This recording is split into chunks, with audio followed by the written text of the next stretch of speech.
Chapter 1283. After being reprimanded by Hu Chunhua, Zhao Wenshui blushed. Mother, don't you think I'm being too serious? I'm a man. It's normal for me to eat more when I work during the day. I'm indeed hungry at this time of the night. I'm not a woman. I can't do so much heavy work every day. I don't feel hungry. Zhao Wenshui pursed his lips and quibbled. Hu Chunhua snorted coldly. You're good at quibbling. I don't usually see you doing much work. Now you're talking about how much work you've done. Mother, Feng Zhangxue didn't mind blowing things up and added, Mother, how can second brother be like this? Who isn't hungry in the middle of the night? Aren't we all enduring it? Only second brother ran out to the kitchen to get something to eat. If everyone in our family is like this, we'll be able to finish all the food. When Hu Chunhua heard Feng Zhangxia's words, she loudly reprimanded, That's right. If there's some leftovers, they can eat them sparingly. They can still eat for a few more days. This black-hearted second brother secretly ate so much. Isn't he afraid of dying from overeating? If everyone secretly eats like this, how can our family eat? Hu Chunhua's face was cold. The more she looked at Zhao Wenshui, the angrier she became. Even Zhao Wentao, who didn't speak much, couldn't help but say, Second brother, if you're hungry in the middle of the night, go back to sleep. Just endure it. How can you get up in the middle of the night and eat so much? When Li Chuiying saw that her man was being bombarded, she stepped forward to defend Zhao Wenshui. You can't say that, right? My Wenshui is hungry.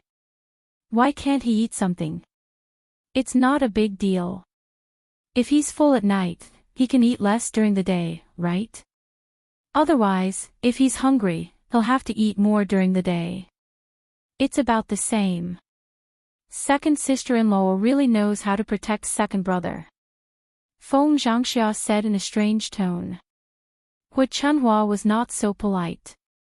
She scolded Li Chuiying, My second daughter-in-law is so full of nonsense. If everyone in our family is like this, how can we live like this? Father, mother, second brother's behavior is too serious. You have to make a statement and deal with it properly. Otherwise, it will be too unfair to the other branches. Last time, second brother had already stolen 3 taels of silver, and now he was here to steal food. I wonder how many of these things have been done behind the scenes. We can't let second brother take all the benefits of our family, can we? After Feng Zhangxia finished speaking, all the members of old Zhao's family became silent. When Feng Zhangxia saw that Zhao Baoshan and Hu Chunhua did not say anything, she hurriedly poked Zhao Wenshi, asking him to say a few words as well.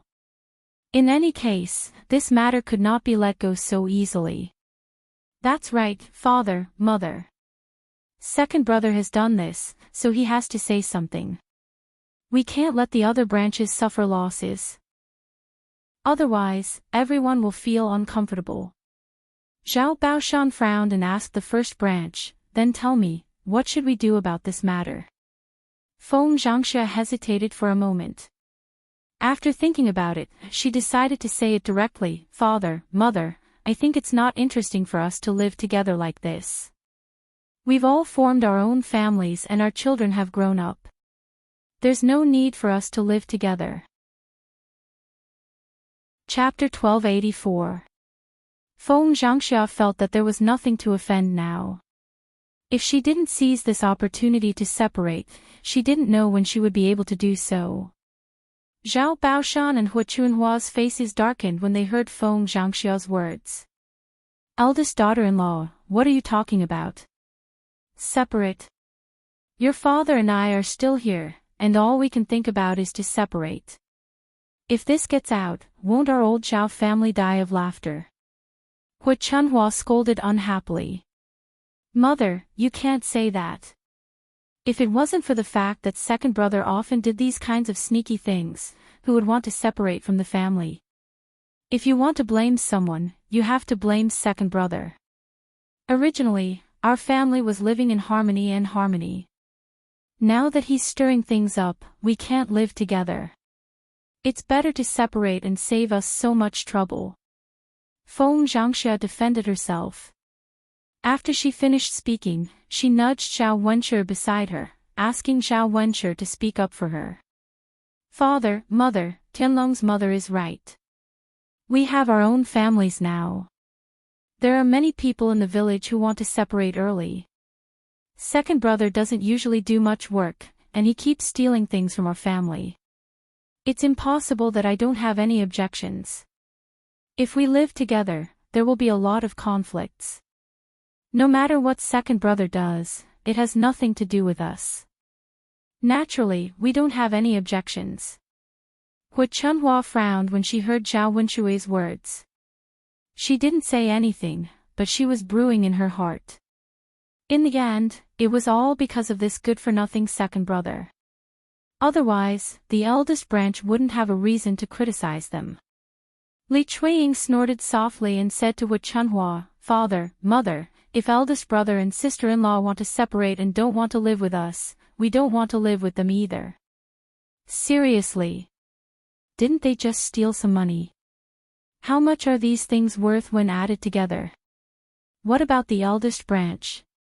You're getting married and studying. Our old Zhao family has been doing everything for you and your branch all these years. How can I say that I have a problem with that? Hearing Li Chuiying's words, the first branch was furious. Second sister-in-law, what are you talking about? The money my family spends is for proper use. Look at second brother, what he does is not proper. How can it be the same? How is it different? Wasn't it all about money? Eldest sister-in-law, you're really interesting. You're still pretending to be innocent after you've taken advantage of her. In the past, you didn't want to split up.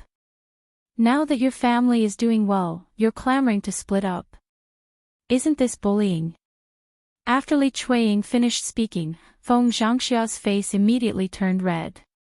Sister-in-law, you... Li Chuiying also crossed his arms and continued to scold, Sister-in-law, it's not that we can't split the family assets, but at least be fair. Our old Zhao family has contributed a lot to your branch. When we split from the family, shouldn't our second and fourth branches get more? Why should you get more? It's already good enough that our fourth branch gets more. How can your second branch have the nerve to ask for more? Didn't you say that second brother stole things? That won't do. Our second branch can get less than our fourth branch, but we can get more than your eldest branch. You, Xiao Baoshan frowned as she watched the two branches quarrel. She was somewhat unhappy. As an elder, she naturally felt sad that her family had ended up like this. Chapter 1285.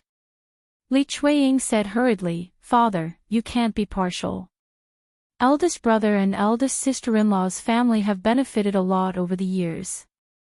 You can't let them benefit even if we split up now, right?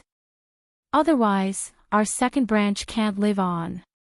Feng Zhangxia didn't want to be left behind. She said in front of Zhao Baoshan, Father, second brother did something sneaky.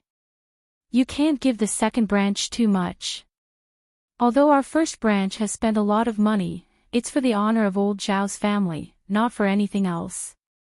Although Sky Dragon studies cost a little more, but when he passes the imperial examinations, he will be able to bring honor to his ancestors. Shut up. I know how to distribute it. Do I need you to tell me? Zhao Baoshan reprimanded. Feng Zhangxia and Li Chuiying didn't know what to say, so they shut up.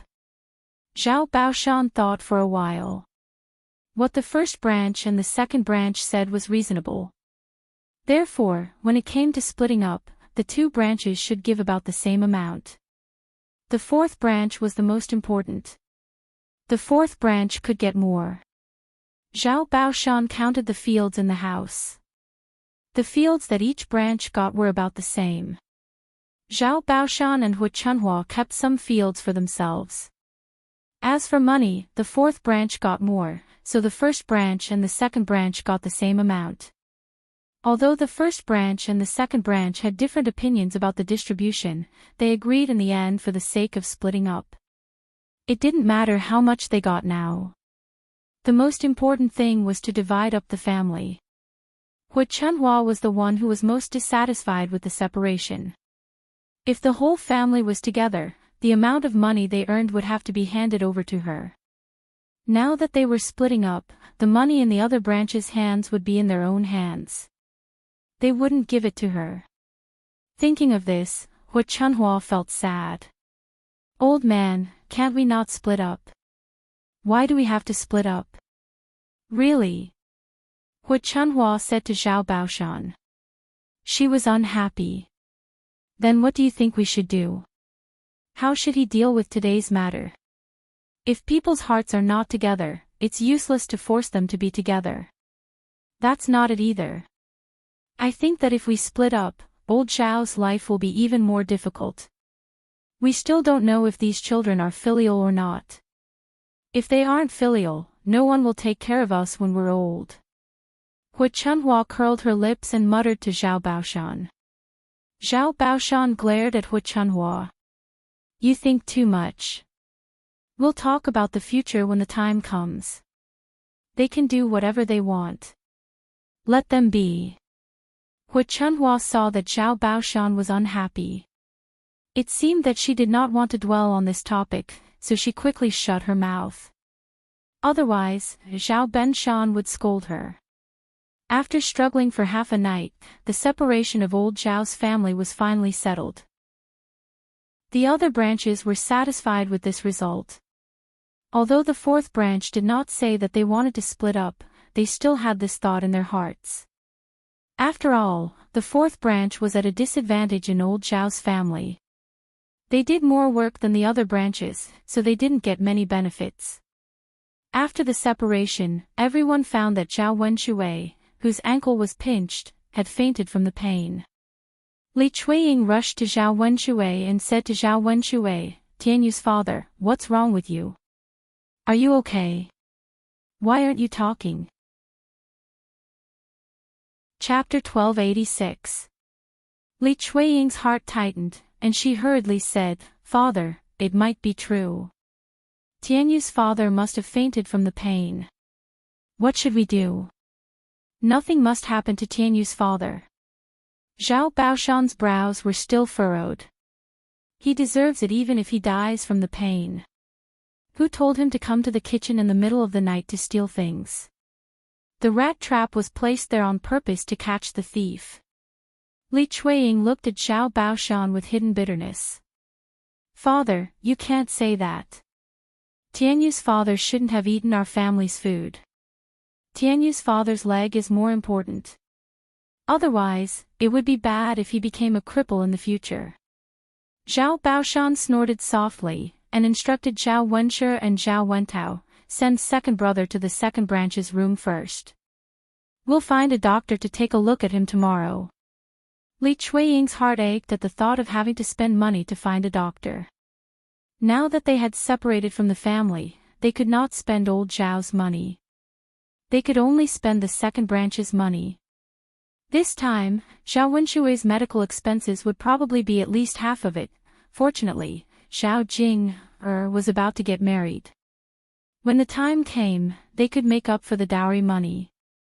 Otherwise, they would not be able to live on. The third branch, who had been silent all this time, finally spoke up. Liang Jinxia walked up to Hui Chunhua and said to her, Mother, now that the matter has been clarified, it's fine. Our third branch won't steal anything. In the future, don't blame us for anything.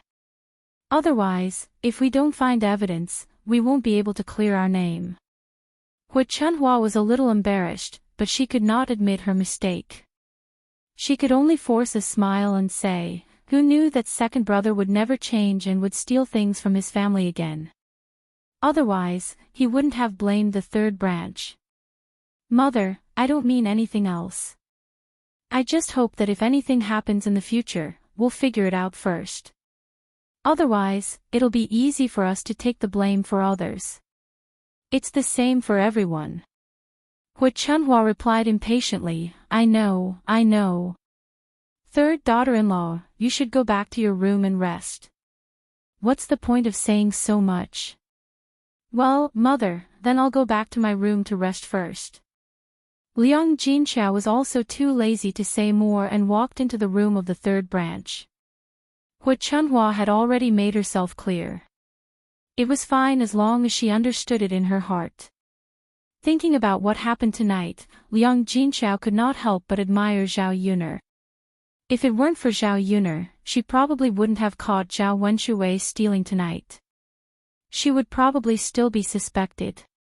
However, what they didn't expect was that old Zhao's family would split up. Just thinking about it made him feel a little incredulous. Both Xiao Baoshan and Hu Chunhua had reacted strongly to the idea of splitting the family assets on the premise that they would never agree to it. How could they agree to it so easily? She wondered if it was because the third branch had already been separated from the main branch. The next day, Liang Jinchao told Zhao Yuner about what happened that night. Zhao Yuner was also a little shocked. If they were talking about splitting up, it was good that they did it. The fourth branch couldn't take advantage of living together with the first and second branches.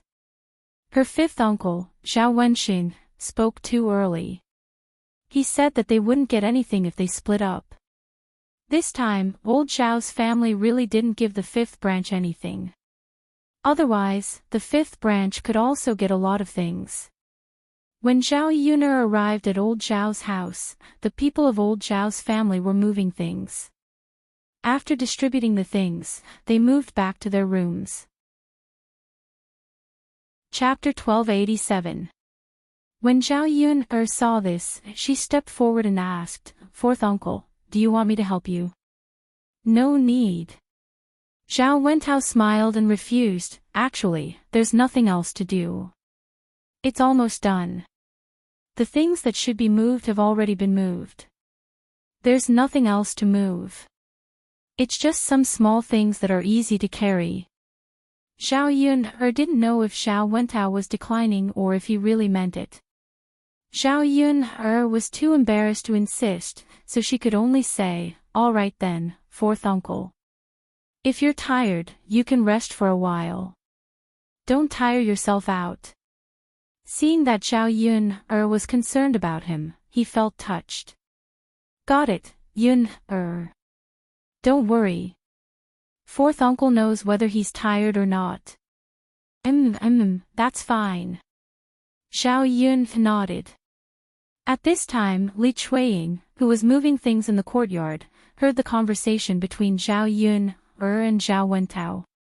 She hurriedly said to Zhao Yuner, Girl Yuner, if you're so filial, then help your second aunt move some things. Your second uncle's foot was injured by a mousetrap. He can't even walk now. How can your second aunt move so many things by herself? Zhao Yuner laughed coldly and stared at Li Chuiying. She didn't know how Li Chuiying had the nerve to say such a thing. Second aunt, why do you want me to help? It's not like there's no one in your house. What can't you move? You and cousin Jing can work together and take it slow. If you can't move it in one go, then you can do it a few more times. After Zhao Yuner finished speaking, Li Chuiying's expression instantly became very ugly. This wretched girl only cared about the fourth branch and didn't like the second branch. Speaking of which, weren't they all this girl's elders? Why should she treat them differently? She was too much. Li Chuiying said sarcastically, what a stingy person. I've never seen such a person before. Wretched girl, you're so picky. It seems like you don't care about your second uncle and second aunt. Seeing that Li Chuiying was about to make a scene, Zhao Wentao was afraid that Li Chuiying and Zhao Yuner would argue, so he said to Li Chuiying, second sister-in-law, don't let Yuner help you. It's fine. If there's anything you can't move, call me and I'll help you move it. Li Chuiying's expression returned to normal. She smiled at Zhao Wentao and said, "Hee hee, fourth brother, you are still the best." "It's my duty, second sister-in-law. Second brother's foot is injured, so there's no other way. He'll probably be busy at home these days, so please bear with him as much as you can. There's no need to be so calculative." Hearing Zhao Wentao's words, Li Chuiying chuckled and replied, "Yes, yes, yes. Fourth brother, your words are so nice. It would be great if everyone in our family could be like you." Zhao Yun stood to the side. Seeing Li Chuiying, she couldn't help but roll her eyes. Her fourth uncle was really a good person. However, Zhao Wentao treated all his brothers like this. Zhao Yun didn't have much to say. She only hoped that Zhao Wentao would be more considerate sometimes. Otherwise, if he was too nice, he would be bullied. Li Chuiying stared at Zhao Wentao and thought for a while. Then, he said to Zhao Wentao, "Fourth brother, now that our family is separated, the other branches don't have a kitchen. We have to build a shed for our own kitchen. If you have nothing to do, when you build a wooden shed for your own family, you can build one for my family." Chapter 1288. Since Li Chuiying had already spoken, Zhao Wentao couldn't say no. It was true that his second brother's leg was injured and it was inconvenient for him. Every man in the second branch had to rely on 2 women and 1 child. What could they do? Just as Zhao Wentao was about to nod and agree, Zhao Yun couldn't help but say, "Second aunt, you really choose honest people when you want to take advantage of others. It's already good enough that fifth uncle helped you move things, but you still want him to help you build a shed. How can you ask for that?" After Zhao Yun finished speaking, Li Chuiying glared at Zhao Yun with a reddened face and said, "Last Yun, your mouth is really cheap. Your fourth uncle didn't say anything. What did you say?" Zhao Yun pursed her lips and said, "I just can't stand it. Fourth uncle is an honest person. He can't be bullied too much by you." After Zhao Yun finished speaking, she winked at Zhao Wentao. Originally, Zhao Wentao was embarrassed to refuse. However, after hearing Zhao Yun's words, Zhao Wentao said to Li Chuiying, "Second sister-in-law, why don't you and mother use the same kitchen first? When second brother's leg recovers, we can ask him to build a wooden shed." Li Chuiying was immediately unhappy. She frowned and said with difficulty, "This. Fourth brother, you know that your second brother can't do it. Why can't he do it? Your second brother is clumsy. How can he do it well? I don't think he can build a wooden shed. Second sister-in-law, it's okay if he can't build it. When the time comes, if second brother has any problems, just ask me. I will tell second brother. If he can't do it, I will help second brother and follow behind to help. He will definitely be able to do it." After hearing Zhao Wentao's words, Li Chuiying was too embarrassed to say anything more. She could only say, "Aw. Okay then, fourth brother. You said it. When we build a wooden shed, you have to help. Don't worry, second sister-in-law. I definitely will."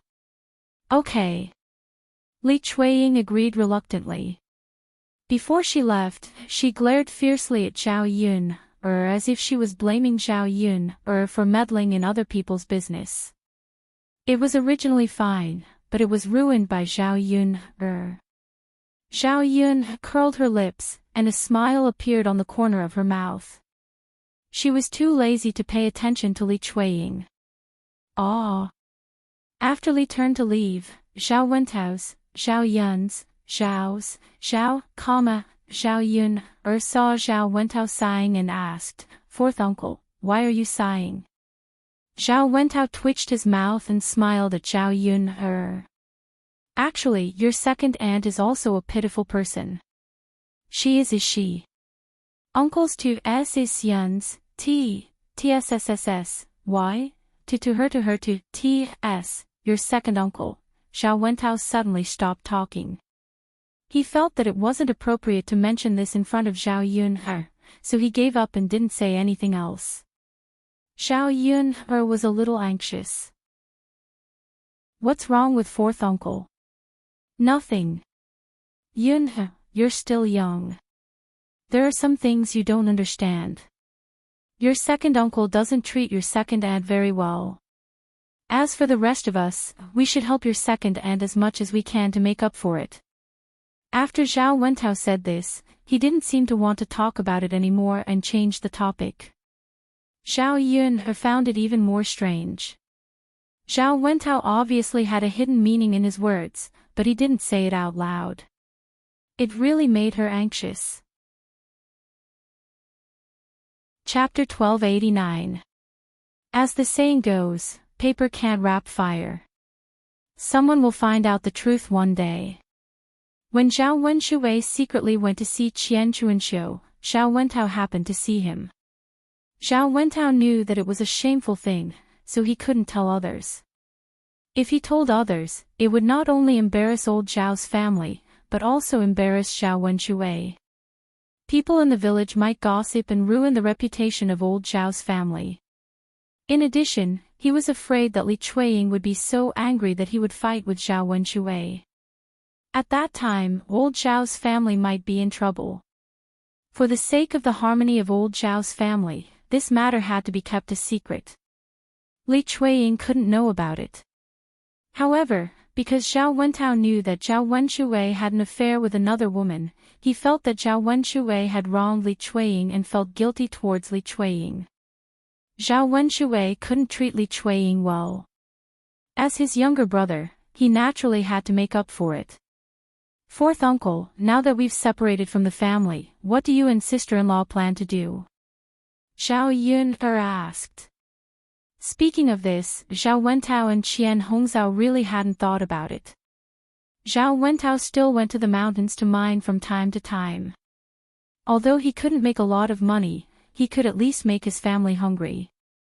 In addition, after they separated from the family, they were given some fields. These fields could be used to grow food and they could also gain some harvest. As long as they were diligent, their lives might be better than when they didn't separate from the family. How can we plan to do anything? Just like everyone else, we'll live our lives as we should. Zhao Yunhe smiled and said, Fourth uncle, now that we have separated from the family, do you and fourth sister-in-law plan to let cousin Tianqi go to school? Like cousin Tianlong, he will be able to pass the imperial examinations and become outstanding. Zhao Tianqi, who Zhao Yunhe mentioned, was Zhao Wentao and Qian Hongzhao's son. He was 7 years old this year, 1 year younger than Zhao Tianfu. She was at the right age to go to school. In the past, even if Zhao Wentao and Qian Hongzhao wanted to study for Zhao Tianqi, they probably wouldn't be able to. After all, other than Zhao Tianqi, old Zhao's family had a lot of descendants.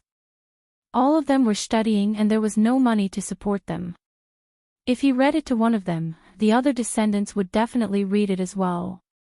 Otherwise, it would be unfair and make them feel uncomfortable.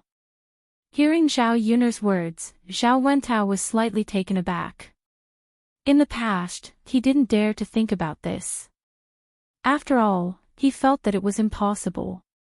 Although in his heart, he felt that studying was good. Children would only have the opportunity to bring glory to their ancestors if they studied. However, the conditions were there.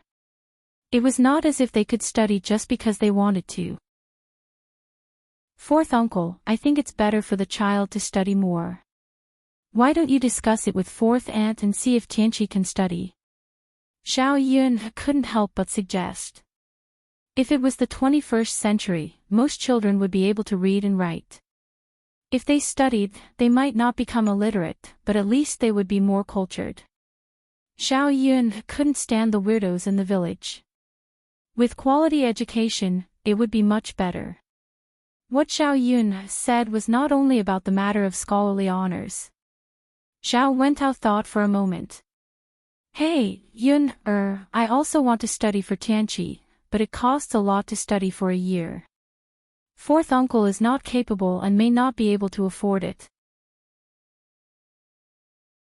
Chapter 1290. After hearing Zhao Yun'er's words, Zhao Wentao couldn't help but be curious. Yun'er, what kind of work will your family have to do in the future? Will it be for a while? Or can it continue for a long time? Zhao Wentao was mainly worried about this. He was now mining iron on the mountain and could earn dozens of copper coins a day. In a month, he could earn more than 1 tael of silver. Of course, this was taking into account. After all, he didn't have work to do every day. In addition, he didn't know how long he could mine. It might be half a year or a year. If he could earn money to support Zhao Tianqi's studies in this half a year or a year, where would he earn the money in the future? Therefore, he had to make money for a long time. It was not a matter of half a year or a year. It had to be stable for at least 5 to 6 years or 7 to 8 years. Zhao Yun'er smiled. Don't worry, fourth uncle. My family's work can be done for a long time. I guarantee that you can earn enough for cousin Tianqi's tuition in a year. With Zhao Yun'er's words, Zhao Wentao was indeed relieved. He might not believe what others said, but he believed what Zhao Yun said. After all, Zhao Yun had never talked nonsense. If she said 1, it was 1. If she said 2, it was 2. Yun'er, can you tell me what kind of work your family is going to do? It takes so much time. Zhao Yun'er explained.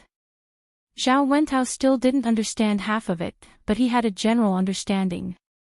With a stable income, Zhao Wentao thought that it was indeed good to teach Zhao Tianqi. He didn't expect Zhao Tianqi to be like Zhao Tianlong. He only wanted Zhao Tianqi to be like Zhao Wenxing in the future. It was always easier to teach than to work in the fields. Furthermore, scholars were respected by the masses. He suffered because he didn't study. His son couldn't follow in his footsteps. After chatting with Zhao Wentao for a while, Zhao Wentao had almost moved everything that needed to be moved. After old Zhao's family split, many things had to be redistributed. It didn't seem much, but it was a little difficult to move them.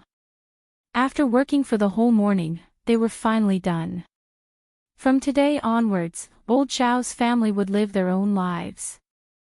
There was only one kitchen in old Zhao's house.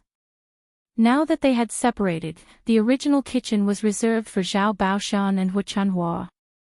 Before the other families finished building their own kitchens, they could borrow them for a while, but after a while, they wouldn't be allowed to use them anymore. Now that they were eating separately, cooking was the most troublesome thing. There was only one pot, so everyone had to line up to cook it. They couldn't squeeze together. Eldest sister-in-law, let me come down and cook. Our Wenshui and Tianyu are both hungry. The sooner it's cooked, the sooner we can give it to them to eat. You wait first. When my family is ready, you can use it.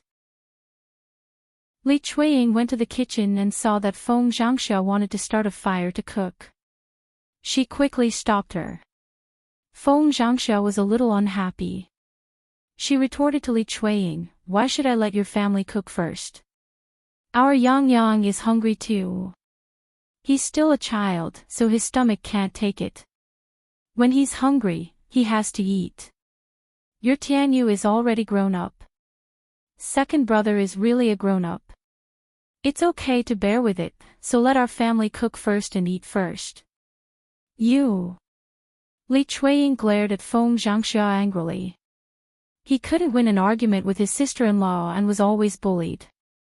In the past, Hu Chanhua was biased towards Feng Zhangxia.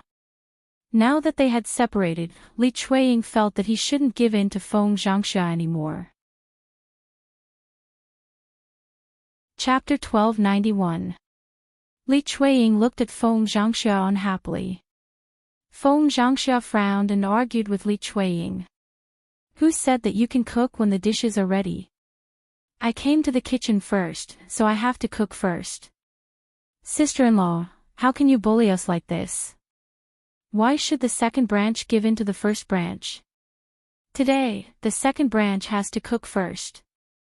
That won't do. Second sister-in-law, I can't give in to you. You can't spoil my Yang. Can you bear the responsibility for my precious grandson? Li Chuiying put her hands on her hips and was infuriated by Feng Zhangxia. You call your Yang darling. So what if my Tianyu is hungry? You're so selfish. The two of them went back and forth and almost started a fight in the kitchen. Hu Chunhua heard the quarrel in the room and rushed in angrily. Quarrel, quarrel, quarrel, all you know how to do is quarrel. Quarreling every day when there's something going on. Hurry up and shut up, or else my wife will take a needle and sew up your mouths one by one. Hu Chunhua's fierce tone and eyes frightened Li Chuiying and Feng Zhangxia. Mother. I didn't want to quarrel, but sister-in-law insisted on occupying the pot to cook first. Look, I've already prepared the dishes, so I'll definitely cook faster than her. What's wrong with letting me cook first? Li Chuiying complained in front of Hu Chunhua, feeling wronged. Feng Zhangxia was unwilling to be left behind. Mother, my Yang is hungry. What's wrong with me cooking first? Tianyu is a big boy and can withstand hunger, but Yang is still young and can't withstand hunger. Mother, Hu Chunhua was confused by Li Chuiying and Feng Zhangxia's quarrel. Shut up, both of you shut up. You can even quarrel over cooking. I really admire the two of you. Every day, you talk about trivial matters. Aren't you afraid of embarrassing yourself if word gets out? There's only one kitchen, and I'm the one who cooks first. Since when did it become your turn? In a few days, all of you will have to make your own kitchen. Don't squeeze together. It's inconvenient. When I'm done today, the first branch will use it first, and the second branch will use it later. Tomorrow, it'll be your turn. You can have one day first. Since Hu Chunhua said so, Li Chuiying and Feng Zhangxia couldn't say anything more. Taking turns like this was considered very fair. If they said anything else, Hu Chunhua would probably scold them again. Mother. All right then. Then my sister-in-law will go first. My family will go first tomorrow. Li Chuiying replied. Hu Chunhua responded faintly. Then, she began to cook. Liang Jinchao heard the noise in the kitchen of Old Zhao's house. Old Zhao's family members were taking turns. The fourth branch was the last to eat today. If they wanted to eat, they didn't know how long they would have to wait. Thus, Liang Jinchao discussed with Zhao Yunhe. Yunhe, let's cook 2 more dishes.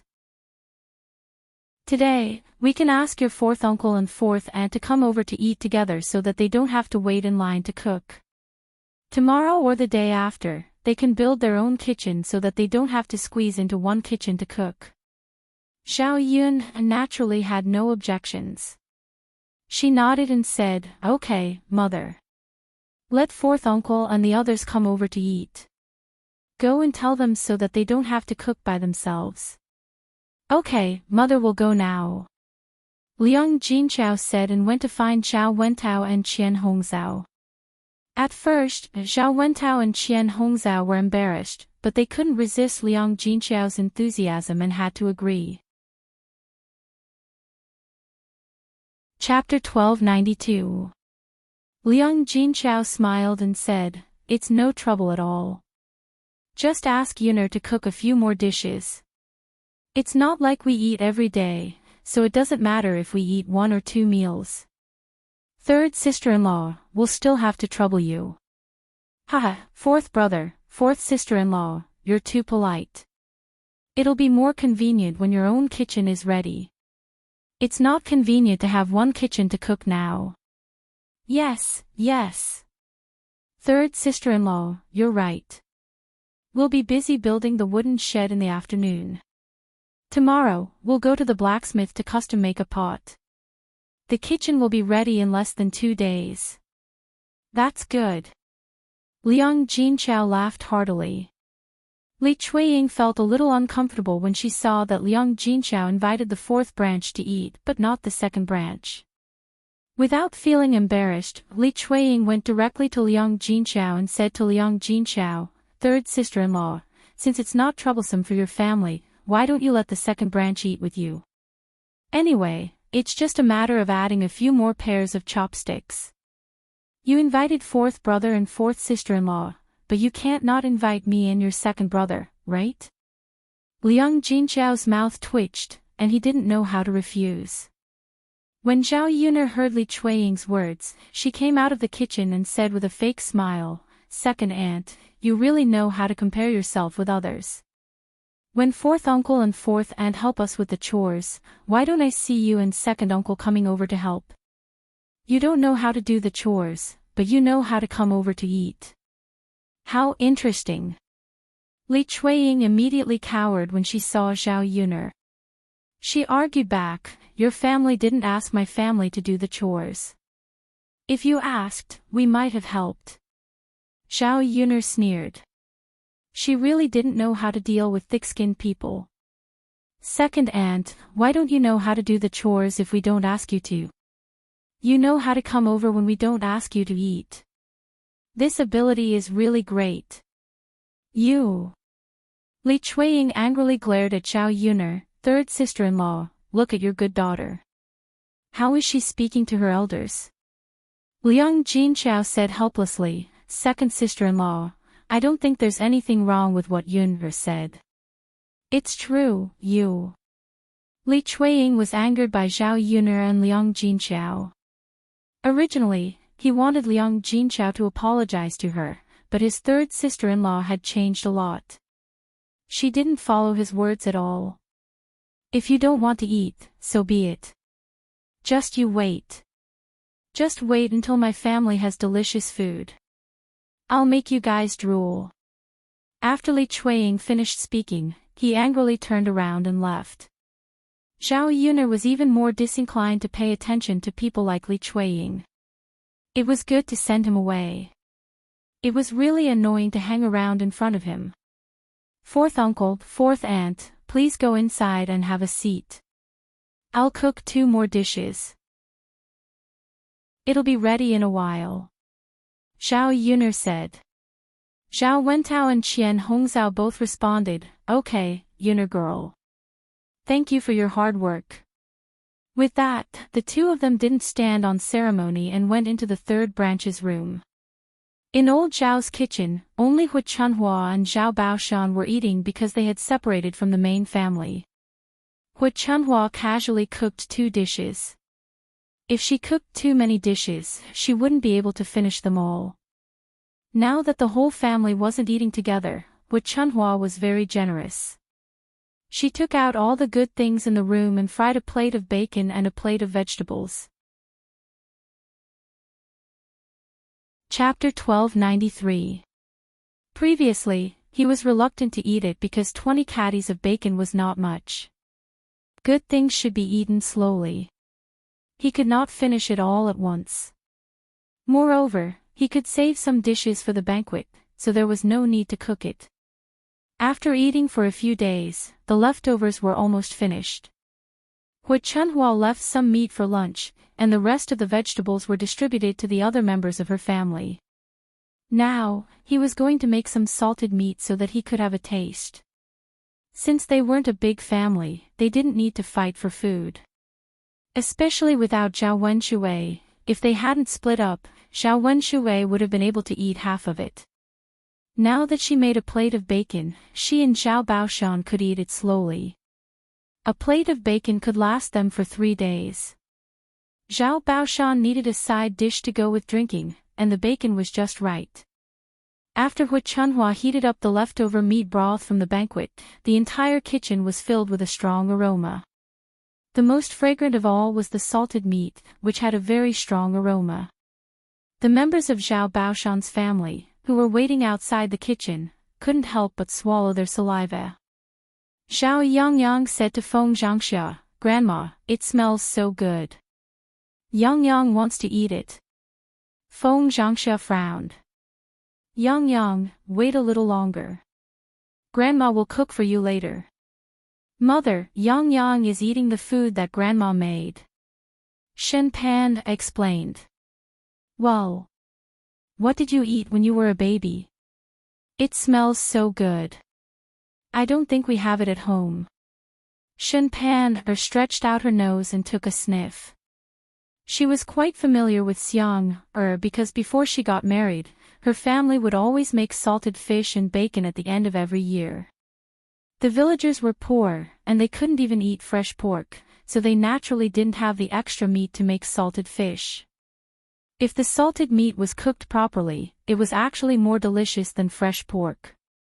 For example, it was better to add some garlic to stir-fry it, or steam it with rice. The rice with the bacon would be infused with the fragrance of the bacon, which was very delicious. Shen Pan then explained to Feng Zhangxia, Mom, it's bacon. Bacon? I heard it's salted meat, right? There aren't many people in our village who eat it. Shen Pan nodded. Yeah, we don't eat it often. Then where did you get the milk from? Feng Zhangxia asked with some puzzlement. It must be from Lord Mang. Shen Pan guessed.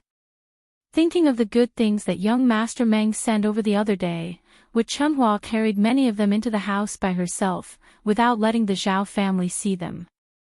Hearing Shen Pan's words, Feng Zhangxia couldn't help but scold her. This old hag is so cruel. She keeps all the good stuff to herself and doesn't even give it to her sons and grandsons.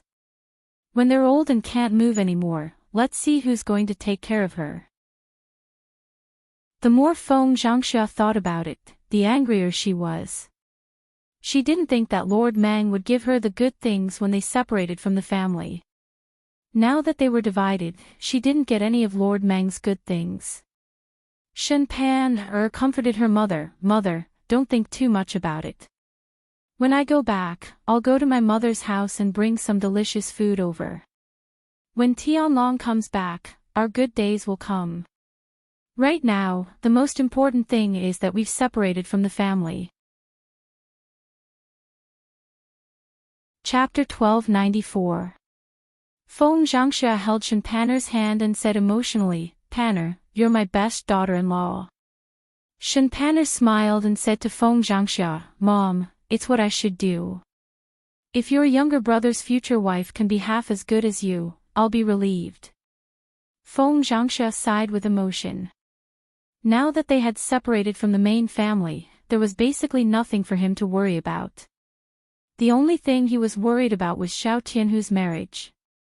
After all, it concerned Xiao Tianhu's marriage, so he had to take it seriously.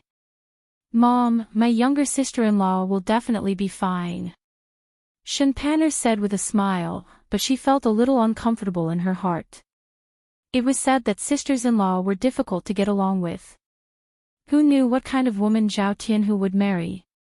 If she wasn't easy to get along with, they would feel uncomfortable living together. Most importantly, if Xiao Tianhu married a woman, would Feng Zhangxia be biased? When her younger sister-in-law gave birth to a child, she would inevitably need Feng Zhangxia's help to take care of it. At that time, Feng Zhangxia wouldn't have so much time to take care of her Yang. Feng Zhangxia held Shen Pan's hand and said, I also hope that your younger sister-in-law will be a good girl. That way, we can live in harmony with each other. Shen Pan smiled and nodded, but she had other thoughts in her heart. Now that the main family and old Zhao's family had separated from each other, Shen Pan was happy that this matter was solved. Now, she was thinking that it would be better for her branch to separate from Xiao Tianhu's branch.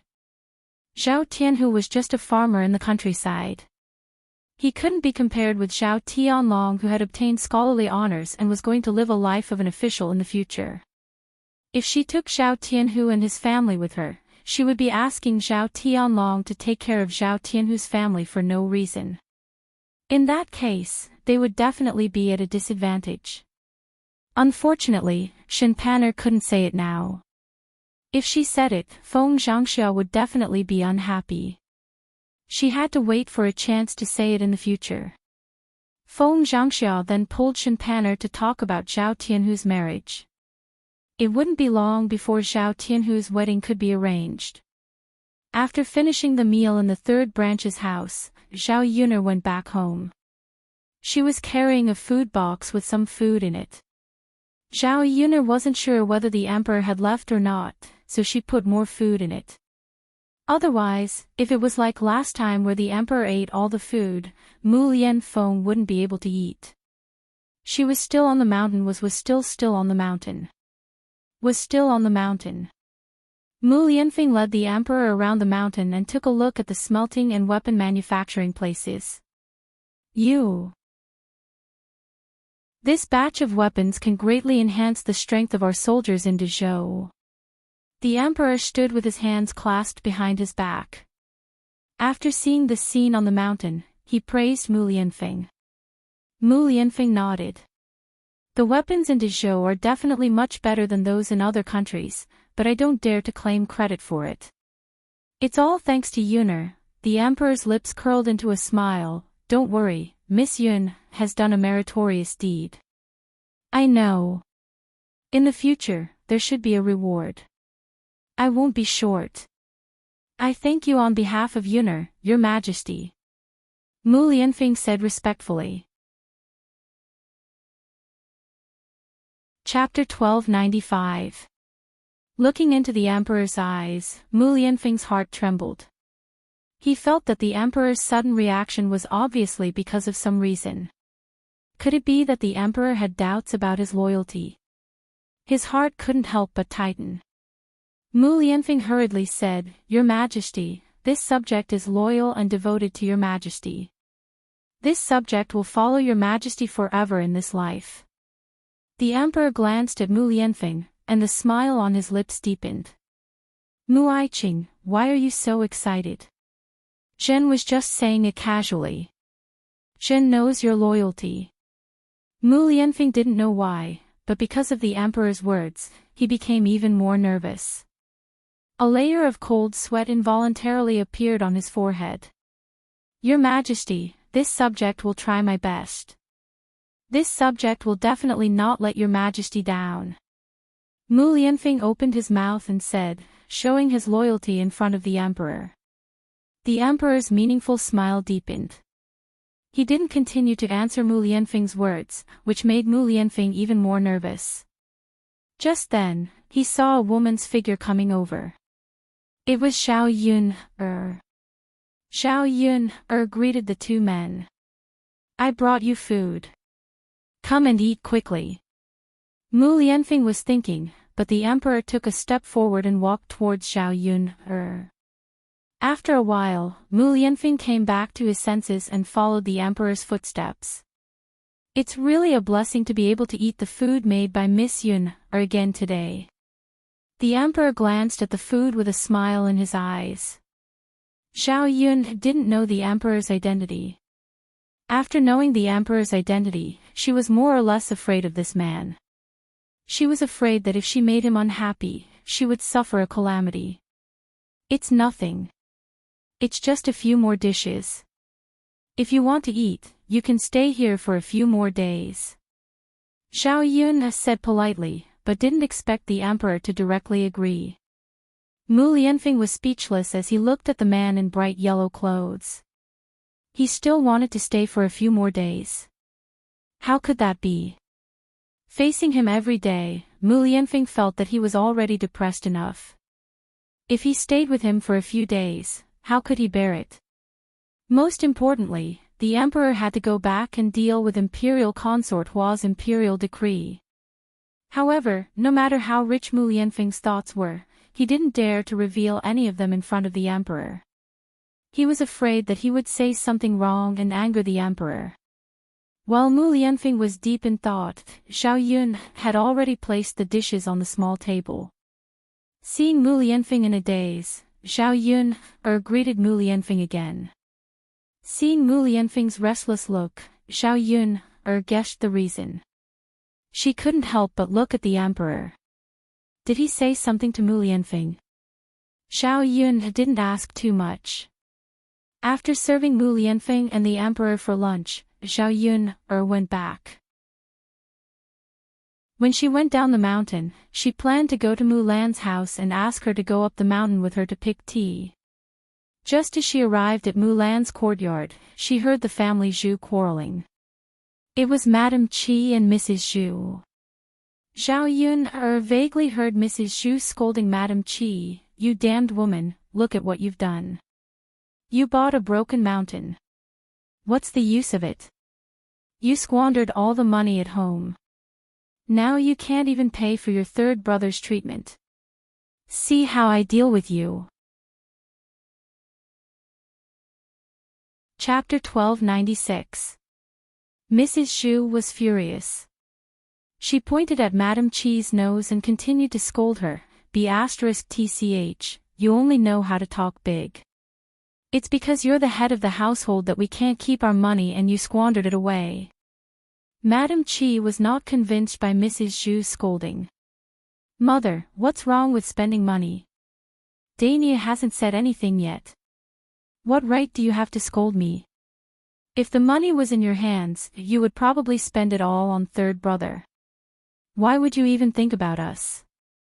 Mrs. Zhu glared fiercely at Madame Qi. "You little B*tch, you know how to talk back.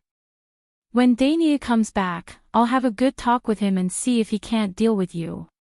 After Mrs. Zhu said that, Madame Qi felt a little scared. She only said it in front of Mrs. Zhu.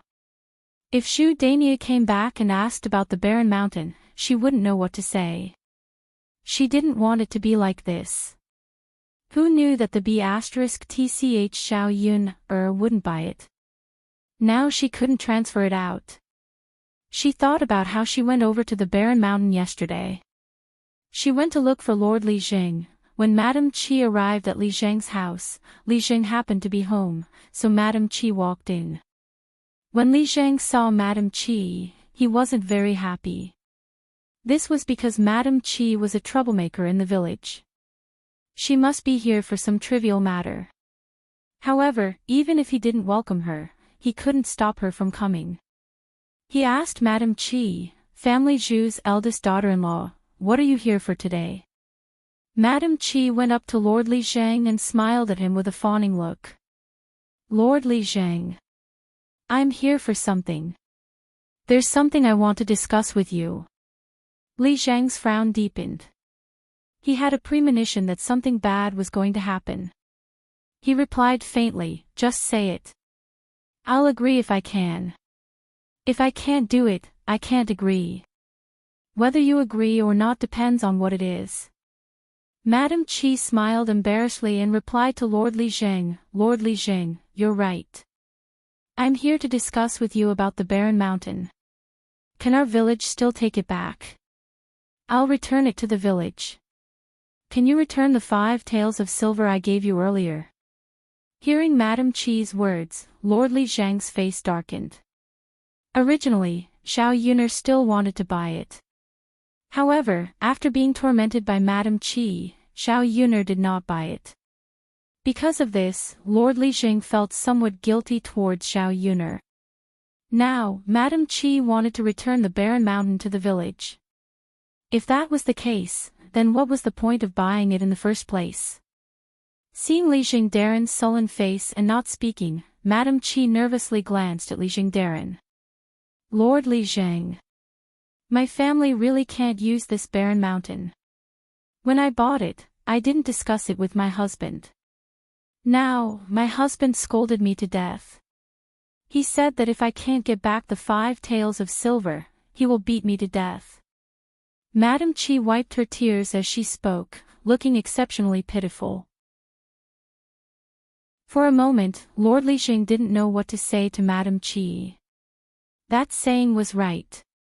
Heaven's sins could be forgiven, but self-inflicted sins were the hardest to bear. For a person like Madame Qi, if she didn't suffer a little, she wouldn't learn her lesson. Chapter 1297. Madame Qi had taken the initiative to spend 5 taels of silver to buy the barren mountain, so it was normal for Zhu Daniu to be angry.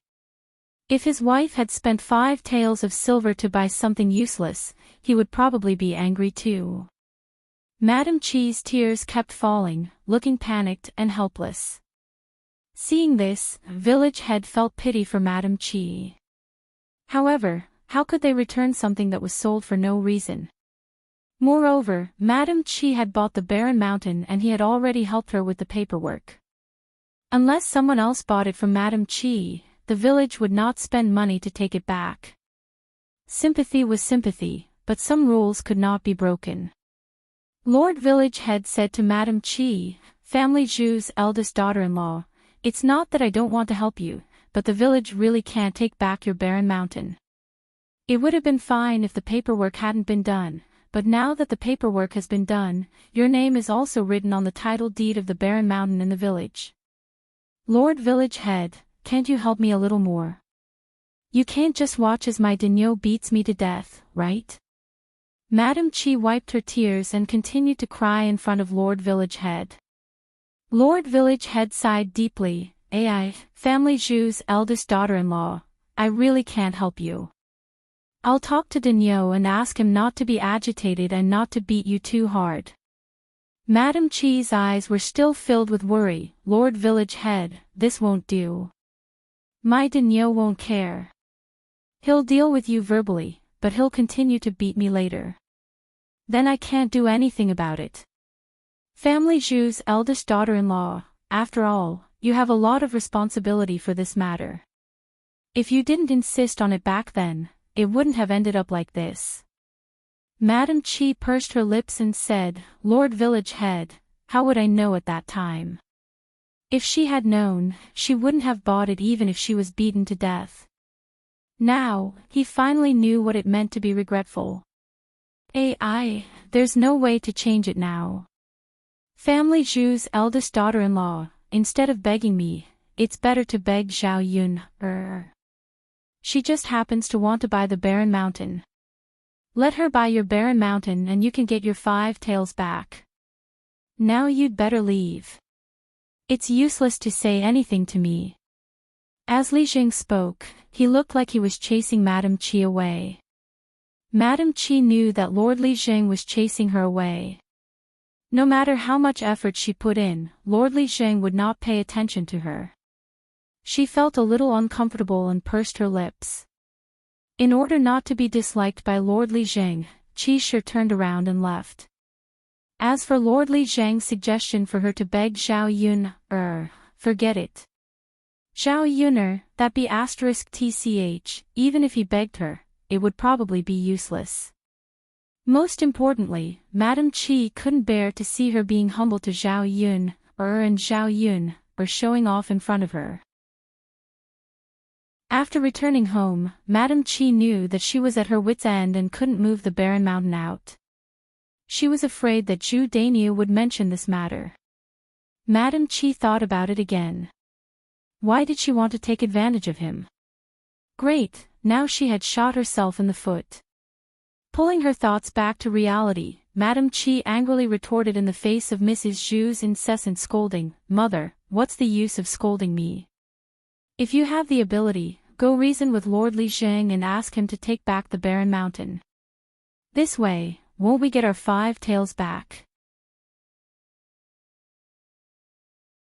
Chapter 1298. It's fine if you don't want to say it. But we can't afford the money for third brother's treatment. Anyway, it's not our family's treatment. Madam Chi replied uncomfortably. Mrs. Zhu was so angry at Madam Chi that she almost vomited blood. This stinky woman had grasped this point. Bitch, see if I don't teach you a lesson. Without Dainya's protection, where can you go? As Mrs. Zhu spoke, she picked up a stone from the ground and threw it at Madam Chi. Madam Chi quickly jumped away and frowned. She said angrily to Mrs. Zhu, You old hag, you really dare to hit me. Aren't you afraid that you'll smash me to death? You deserve to be smashed to death. Mrs. Zhu replied fiercely. All right. Vicious old hag, I usually put up with you because you're an elder. Since you've gone overboard, I won't be polite. As she spoke, Madam Chi rolled up her sleeves and looked like she was going to fight Mrs. Zhu to the death. In the courtyard, Mulan saw that her mother-in-law and sister-in-law were about to fight, so she quickly stepped forward and separated the two of them. Mother, sister-in-law, don't fight. We're family. It's not good for anyone if you get hurt. If outsiders see this, they'll laugh at our family. Zhu. Mrs. Zhu also glared at Mulan and said to Mulan with a look of disdain, "That's enough, second daughter-in-law, don't be hypocritical. I don't usually see you being so filial." Mother. Mulan looked at Mrs. Zhu speechlessly. Why did she have to be scolded for no reason? Was it wrong for him to come and stop the fight? Second sister-in-law, get out of the way. This old hag must be taught a lesson. Now that she's relying on Dania's protection, who does she think she is? Madame Qi pushed Mulan and despised Mulan for being a hindrance. Mulan looked at Madame Qi helplessly and then looked at Mrs. Zhu, not knowing what to say. After thinking about it, she decided not to meddle in other people's business. She cared about them in her heart, but she didn't end up well in front of them. Since that was the case, what was the point of her doing this? It was better to not meddle in order to avoid offending them. Mulan then stepped back and let Mrs. Zhu and Madame Qi fight. The two of them fought intensely. Mulan stood at the side and frowned. Seeing the scratches on old Madame Zhu and Qi Shi's faces, she sighed helplessly. She could only let them go. If she went to stop them now, her face would be scratched too. For her own safety, she couldn't eat it. It was a pity that Zhu Daniu and Zhu Ero were not at home. Otherwise, it would be much better for the two men to go forward and stop them. This matter was caused by Zhu Sanlu, so Mulan said to Zhu Sanlu, "Third brother, mother and sister-in-law are fighting fiercely. Go and talk to them. Tell them to stop fighting. If the neighbors come over, they'll laugh at our family again."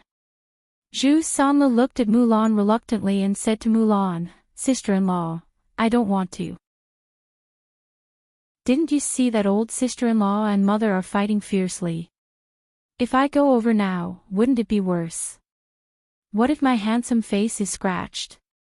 Can you afford to pay for it?" Mulan's mouth twitched a few times, and she looked at Zhu Sanlu speechlessly. A man saying such words was really too shameless. She didn't know how he had the nerve to say it.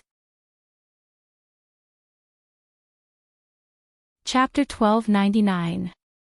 However, Zhu Sanlu didn't go over, and Mulan couldn't urge him, so she could only let Zhu Sanlu do as he wished. Glancing at Zhu Sanlu, Mulan sighed in her heart. She felt that her third younger brother was really too heartless. Mrs. Zhu fought with Madame Qi because of him. Now that she was beaten until her face was covered in bruises, Zhu Sanlu didn't feel any heartache. She had never seen a son who treated his own mother this way. Mrs. Zhu had doted on Zhu Sanlu for so many years for nothing. She had raised an ingrate who had no conscience. However, Mrs. Zhu couldn't see through him. She still doted on Zhu Sanlu like a treasure. By the time Zhao Yun walked into the family Zhu's courtyard, Mrs. Zhu and Madame Qi were already fighting fiercely. Zhao Yun couldn't help but want to laugh when she saw the two of them. It was a happy sight to see a B*TCH fighting another B*TCH. Zhao Yun looked at it with interest, as if she was watching a show. Seeing that Zhao Yun had come over, Mulan went forward to greet Zhao Yun. Yun, you're here." Zhao Yun nodded and responded, "Yeah. I was going to ask you to go up the mountain to pick tea leaves, but I didn't expect to see this scene." Mulan smiled helplessly. "Yun, we've embarrassed ourselves in front of you." This has nothing to do with you. The two of them are fighting. You can just watch the show. Actually, you don't have to get involved with people like them. Otherwise, you'll get hurt." Mulan responded, "Yeah, Yun, I know." Zhao Yun smiled and said, "Yeah, it's good that you know. I'm just afraid that you're too stupid. You can't be too kind-hearted. I'll remember what you said. Zhao Yun recalled that Mrs. Zhu had said that she wanted to treat Zhu Sanlu's illness. She asked Mulan curiously, "Sister-in-law Mulan, what illness did your third brother get?" At the mention of this, Mulan's ears turned red. She pursed her lips and said, "What illness? My mother didn't ask for money to treat my third brother's illness. She asked for money so that my third brother's lifeblood could survive." When Zhao Yun heard Mulan's words, she couldn't help but choke. Your third brother's family jewels. They've been trampled on, so how can it be cured? Mulan shook her head. I don't know. I'm not sure. However, I have to say that in a village 20 miles away, there is a godly doctor who specializes in treating strange diseases. My mother asked around for a long time before she found out that this miracle doctor had cured someone's family jewels before. So, my mother wanted to take my third brother to have a try. If he succeeds, my third brother's family jewels will be preserved. In the future, he'll be able to marry a wife like a normal person. This way, our family Zhu won't have a descendant.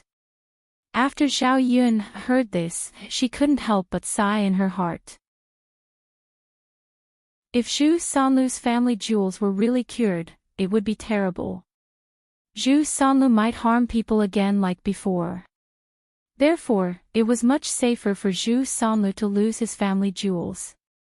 If Zhu Sanlu's family jewels were really cured, who knew if he would harm people again? In order to prevent accidents from happening, it was better for Zhu Sanlu to be treated. Fortunately, the family Zhu had no money now. Without money, there would be no money for treatment. Zhu Sanlu's family jewels would not be cured. Zhao Yun felt a wave of sadness in her heart. Chapter 1300. With Zhao Yun's reminder, Mulan remembered that her third brother was a dangerous person and could not be cured easily. I know. Given the current situation, my third brother won't have the money to treat his illness. As Mulan said this, she heaved a sigh of relief in her heart. In the courtyard, Mrs. Zhu and Madame Qi were still fighting fiercely. They only stopped when Zhu Dainyu came back. Zhu Dainyu said unhappily to Mrs. Zhu and Madame Qi, "What are you fighting about? What are you fighting about? Fighting and quarreling every day, isn't it annoying?" Zhu Dainyu was in a bad mood and his face was gloomy. Originally, he was working well in the field. Suddenly, someone ran to him and told him that his mother and wife were fighting. At that time, there were many people around. After hearing this, they all looked at him strangely. Zhu Dainyu felt very embarrassed. After all, as a man, he cared a lot about his reputation outside. It was not good to have his mother and wife talked badly about. Now that he was back, Zhu Dainyu vented his anger on Mrs. Zhu and Madame Qi. Madame Qi complained to Zhu Dainyu, "Dainyu, you can't blame me for this. It's all my mother's fault. She picked up a stone and threw it at me first. I had no choice but to fight back." Mrs. Zhu glared at Madame Qi and said, "Bitch, no one is better at lying than you. It's all because you wasted 5 taels of silver and caused your third brother to be unable to treat his illness. Dainyu, this prodigal mother can't manage the family well. In the future, it's better to put the family's money in my hands. Otherwise, our family will have nothing to eat. Sooner or later, this bitch will squander it all." If it weren't for Zhu Dainyu, Madame Qi would have gone forward and scratched Mrs. Zhu's mouth. This damned old woman only knows how to talk. Now, she still wants to manage the family's money like before. She is really wishful thinking. Dainyu, don't listen to your mother. Mother is doing this for your third brother. If you really put the money in her hands, she will probably spend it on your third brother. With your third brother's condition, it's a waste of money to treat him. If you want to cure him, I'm afraid it will be a bottomless pit. Madame Chi did not want to fall behind and whispered in Zhu Dainyi's ear. Old Madame Zhu's saliva directly sprayed on Qi Shi's face. Bullshit. You couldn't spit out ivory just now. You're still LoveLore's sister-in-law. Is there such a sister-in-law? Mother, you're really biased.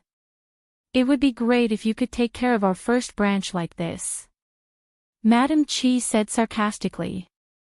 Zhu Dainyi had a headache because of old Madame Zhu and Madame Chi. Shut up, both. Mother Zhu is Dainyi. Do you believe that if you say another word, I'll give each of you a slap? Zhu Dainyi roared. His roar was so loud that Mrs. Zhu and Madame Chi's eardrums could not help but vibrate. The two of them were frightened by Zhu Dainyi and quickly shut their mouths. Zhu Dainyi glanced at Mrs. Zhu and then at Madame Chi. I am really unlucky to have met people like you. Next time, if you make a fuss, get out. Don't stay in the courtyard. Madame Chi's reaction to Zhu Dainyi's words was not bad.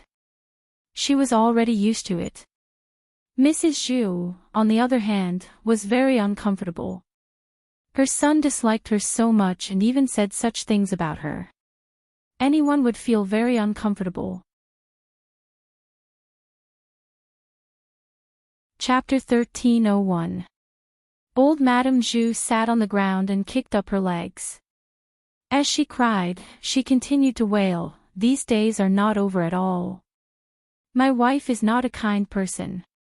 She bullies me all the time. It's better for her to die so that I don't have to suffer up there." Hey, old man, did you hear that? Looking at Mrs. Zhu kicking her legs on the ground, Zhu Dainyi felt his temples ache uncontrollably. Wasn't her mother saying that he wasn't filial when she made such a fuss? If this was heard by others, they might poke him in the back again. He had to stay in the village and couldn't stand other people's gossip. Zhu Dainyi had to walk to Mrs. Zhu and pull Mrs. Zhu, who was on the ground. Mother, what are you doing? You're shouting so loudly. The neighbors will hear it later. Mrs. Zhu replied unhappily, so what if they hear it? I have to show them how hard my life is. Zhu Dainyi's face was dark and unsightly. Mother, even if you don't think it's shameful, I still want to save my face. I just scolded you. Didn't you and Chow's mother argue? If you two didn't argue in front of me, I wouldn't have scolded you. It's tiring enough to work every day. When I come home, I have to see you arguing. If you have so much energy, why don't you go to the field and help me? After Zhu Dainyi finished, Mrs. Zhu closed her mouth. She had made a fuss before. Now that she saw Zhu Dainyi's face changed and he seemed to be angry, she didn't dare to make a fuss again. If she really annoyed Zhu Dainyi, she would end up in a miserable state. Mrs. Zhu said with embarrassment, "Oh, Dainyi. I don't want to do this, but your third younger brother's family jewels have to be cured. No matter how poor our family is, we have to cure your third younger brother. Otherwise, I won't be able to face your father when I go back." As old Madame Zhu spoke, her resentful gaze fell on Qi Shi. If this *TCH hadn't lost their family's money, they would have been able to pay for Zhu Sanlu's treatment. Mother, I think it's fine to not treat third brother's family jewels. Anyway, he can't do anything good with that kind of thing. Zhu Dainyi didn't have any taboos in front of old Madame Zhu and directly said to her.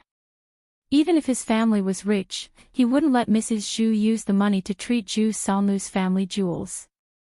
Madame Chi hurriedly chimed in, "That's right, Mother. Don't you know what kind of person third brother is? It's a good thing that we don't have it, but if we do, we'll be in danger." Mrs. Zhu was furious. "I've never seen such a heartless brother and sister-in-law. Do you want our third branch to die?"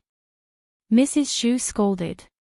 She breathed heavily and threatened Zhu Dainyi and Mrs. Chi, "If you don't agree to cure your third younger brother today, I'll kill myself in front of you. After I die, I'll curse you." Mrs. Zhu's words were very serious. Zhu Dainyu and Mrs. Qi were scared. People in the village were superstitious. They believed in things like curses very much. Chapter 1302. Zhao Yun, who was watching the drama, had the same thought as Mrs. Qi. Mrs. Zhu wasn't very old. If she lived well, she could live for at least 20 years. Who wasn't afraid of death? Especially old Madame Zhu, she was probably even more afraid of death.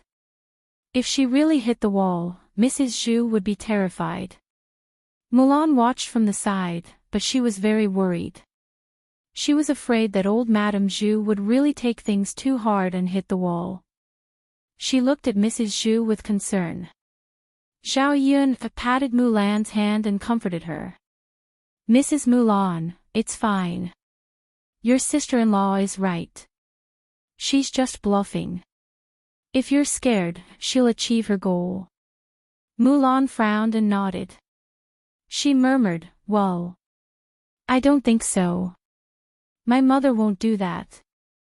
Zhu Dainyu glanced at Mrs. Zhu. He was a little worried at first, but after hearing Mrs. Qi's words, he thought it was reasonable. Zhu Dainyu cared about money. He didn't know how much it would cost to cure his third younger brother. If he was soft-hearted and agreed, he would regret it in the future. Mrs. Zhu glared at Mrs. Qi. The more she thought about it, the more aggrieved she felt. They were sure that she wouldn't hit the wall, so they said those words. Thinking that Zhu Sanlu didn't have money to treat his illness, his penis couldn't recover, Mrs. Zhu felt desperate. Old Madame Zhu took a deep breath and mustered up her courage. She suddenly slammed her head against the wall. When she hit the wall, Mrs. Zhu deliberately controlled her strength.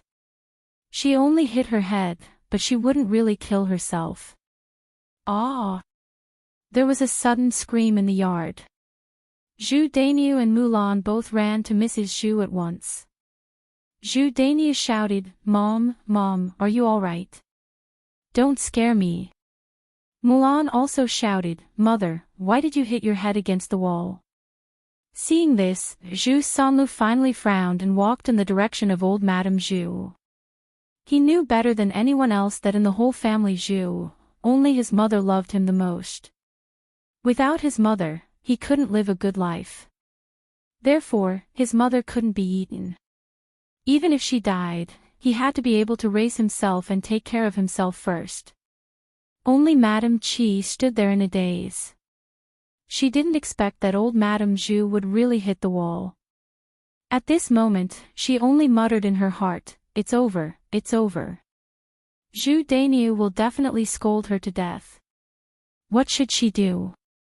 This damn old woman might harm others, but she still wanted to harm others after she died. Mrs. Qi silently prayed that she wouldn't be implicated. She didn't care about Mrs. Zhu's life at all. Old Madame Zhu's forehead was swollen and a lot of blood came out. It looked a little scary. Hearing Zhu Dainyu's voice, Mrs. Zhu pretended to cry. You're such a heartless son. Why did you stop me? Do you still have me in your heart? I'd rather die. After all, she was his mother who raised him. Zhu Dainyu wasn't as heartless as Zhu Sanlu. Seeing Mrs. Zhu like this, he frowned and looked at Mrs. Zhu with worry. Mom, don't be angry. Can't we talk it out? Do I have to find a living one? Mrs. Zhu snorted. Talk it out. What's there to talk about? Haven't you and your wife already made a deal? Mom. Chapter 1303. Mrs. Zhu didn't believe that Zhu Dainyu wouldn't be scared if she made a scene a few more times. Everyone cared about their reputation, and she knew that her son valued his reputation very much. If she died because of Zhu Dainyu, the villagers would definitely gossip about Zhu Dainyu. Mom. Zhu Dainyu truly felt somewhat helpless, and he didn't know what to do. If he didn't agree, Mrs. Zhu would probably hit her head against the wall again. Zhu Daniel couldn't be too harsh, so he could only angrily say to old Madame Zhu, "Mother, it's not that we don't want to treat third brother's illness. It's just that my wife has squandered all the money in the family. Mom, I'll teach her a lesson, but I don't have the money right now. Then I don't want to live anymore. If I can't cure Zhuang, there's no point for me to live anymore." Zhu Daniel twitched the corners of his mouth. After thinking for a while, he said to his mother, "Mom, don't be like this. We need money to cure our third brother's illness. We can't steal money now. Well, why don't you ask our second brother and second sister-in-law for money? Their family is rich enough to build a house. I'm sure they can afford the money for our third brother's treatment." After Zhu Daniel said that, Mrs. Zhu's sight fell on Mulan. Mulan's heart skipped a beat. What was Zhu Daniel talking about? What did he mean by her family was rich? Her family wasn't living a good life either. Zhao Yun had borrowed the money to build a house. Now that the breakfast stand in the town was closed, they didn't have a fixed income. Before they found a new way to make money, they had to save money. They couldn't spend it casually. Zhu Daniel had completely pushed all the blame onto her. It was impossible for Mulan to have any opinions in her heart. Second sister-in-law, mother gave birth to second brother and raised him. As a daughter-in-law, you should be filial to mother. You can't just watch mother die in front of us. Zhu Daniel said to Mulan. Mulan couldn't help but snort coldly in her heart. Since she knew that she should be filial, why didn't she see how filial she was usually? Now she was talking about her. Mulan suppressed the anger in her chest and said to Zhu Daniel, "Brother, what are you talking about?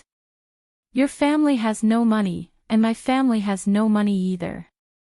Second sister-in-law, if you don't want to care about our mother's life and death, just say it. How dare you say that you don't have money? Who doesn't know your family is rich?" Mrs. Zhu scolded, "Our old family Zhu has sinned by marrying a scourge.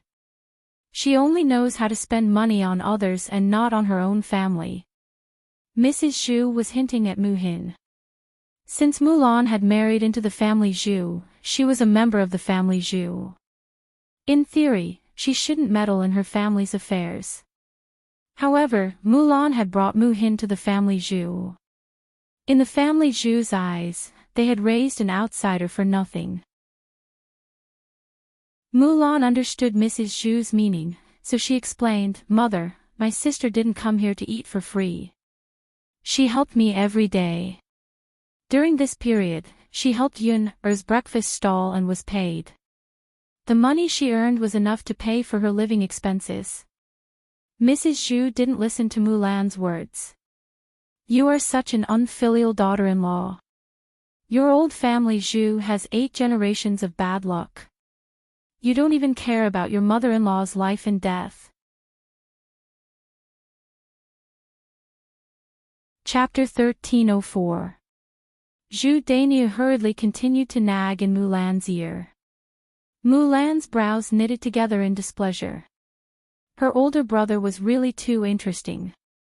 He was reluctant to fork out his own money and pushed the blame to her. His words were so pleasant to hear.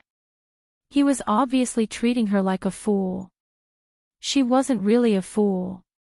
If this had happened in the past, Mulan might not have dared to say anything. Now that he was following behind Zhao Yun, he had learned not to be taken advantage of. This time, Mulan replied somewhat unyieldingly. "Eldest brother, we borrowed money from Yun-er to build our house. Now, we owe her dozens of taels of silver. Are you sure your family is poorer than mine? Not only do I have no money now, but I also owe a lot of money.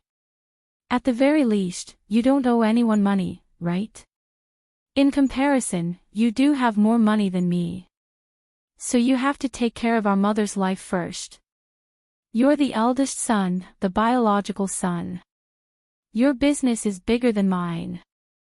When Mulan said this, Zhu Daniel was immediately stumped and didn't know what to say. However, Zhu Daniu couldn't bear to fork out the money, so he stubbornly said to Mulan, "Since your family can borrow dozens of taels of silver to build a house, why don't you continue to borrow more money to treat third brother's illness?" Mrs. Zhu followed behind Zhu Daniu and agreed, "That's right, second daughter-in-law. If you have the ability to borrow money, why don't you borrow more to treat your third brother's illness?" Mulan's mouth twitched. She had never met such a shameless person. She actually dared to say such things. If she borrowed money from Zhao Yun, to treat Zhu Sanlu's illness, she would definitely have to repay the money that she borrowed from Zhao Yun, The rest of the family Zhu definitely had no intention of helping her repay the money. Wouldn't it be equivalent to her paying for Zhu Sanlu's treatment? As expected, she was still too thin-skinned in front of them. Mulan was so angry that she wanted to curse. In the end, she calmed down and thought about it. She said to Zhu Daniu and Mrs. Zhu, "Big brother, it's easy for you to say that. I've already seen dozens of taels of silver. How can I have the nerve to go and borrow more? If you want to borrow it, why don't you go, big brother?" Zhu Daniu originally had an abacus in his heart. Now that Mulan said this, how could he continue with his wishful thinking? She pursed her lips and said to Mulan, "How can I borrow it? I'm not familiar with Zhao Yuner. Even if I go over, she won't lend it to me." "Second sister-in-law, you're familiar with Zhao Yun. As long as you ask, she won't refuse to lend it to you." Zhao Yun was speechless as she listened to the conversation.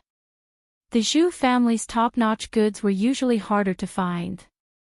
It was obvious that they were ganging up to bully Mulan's family. As the saying went, kind people were bullied and kind horses were ridden. Sometimes, one shouldn't be too nice. Otherwise, women would think that they were easy to bully. This was Mulan's family matter. As an outsider, Zhao Yuner couldn't interfere too much. She waited to see how Mulan would deal with it. Mulan sneered, "Big brother, you have a great idea. You said that you don't have the money. If you really want to treat third brother, why don't you sell the family's 1 mu of land? Then you'll have the money. Why should I borrow it?" Chapter 1305. Zhu Daniu's face instantly turned red when he heard Mulan's words. After all, he knew that he was in the wrong. He wanted to argue with Mulan, but he couldn't. Zhao Yun couldn't help but want to give Mulan a thumbs up. She was really good. She should have said that. There was no need to save any face for a weirdo like the family Zhu. Zhu Daniu didn't say anything, but Mrs. Zhu started to make a fuss. "Second daughter-in-law, you be *tch. You still want to sell our family Zhu's fields. These are the roots of our family Zhu's livelihood. How are we going to survive without the fields?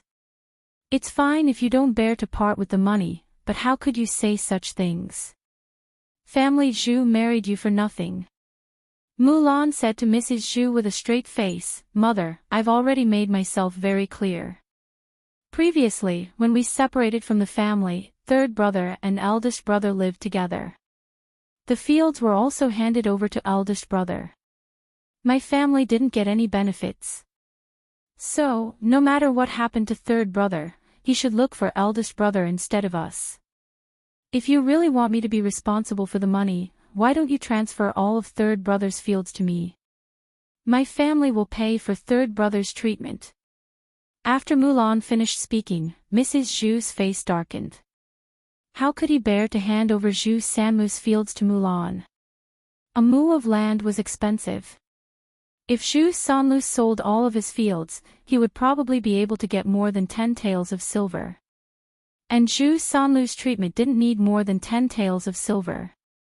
At most, he would only need a few taels of silver. She went to the godly doctor's village to inquire about the price.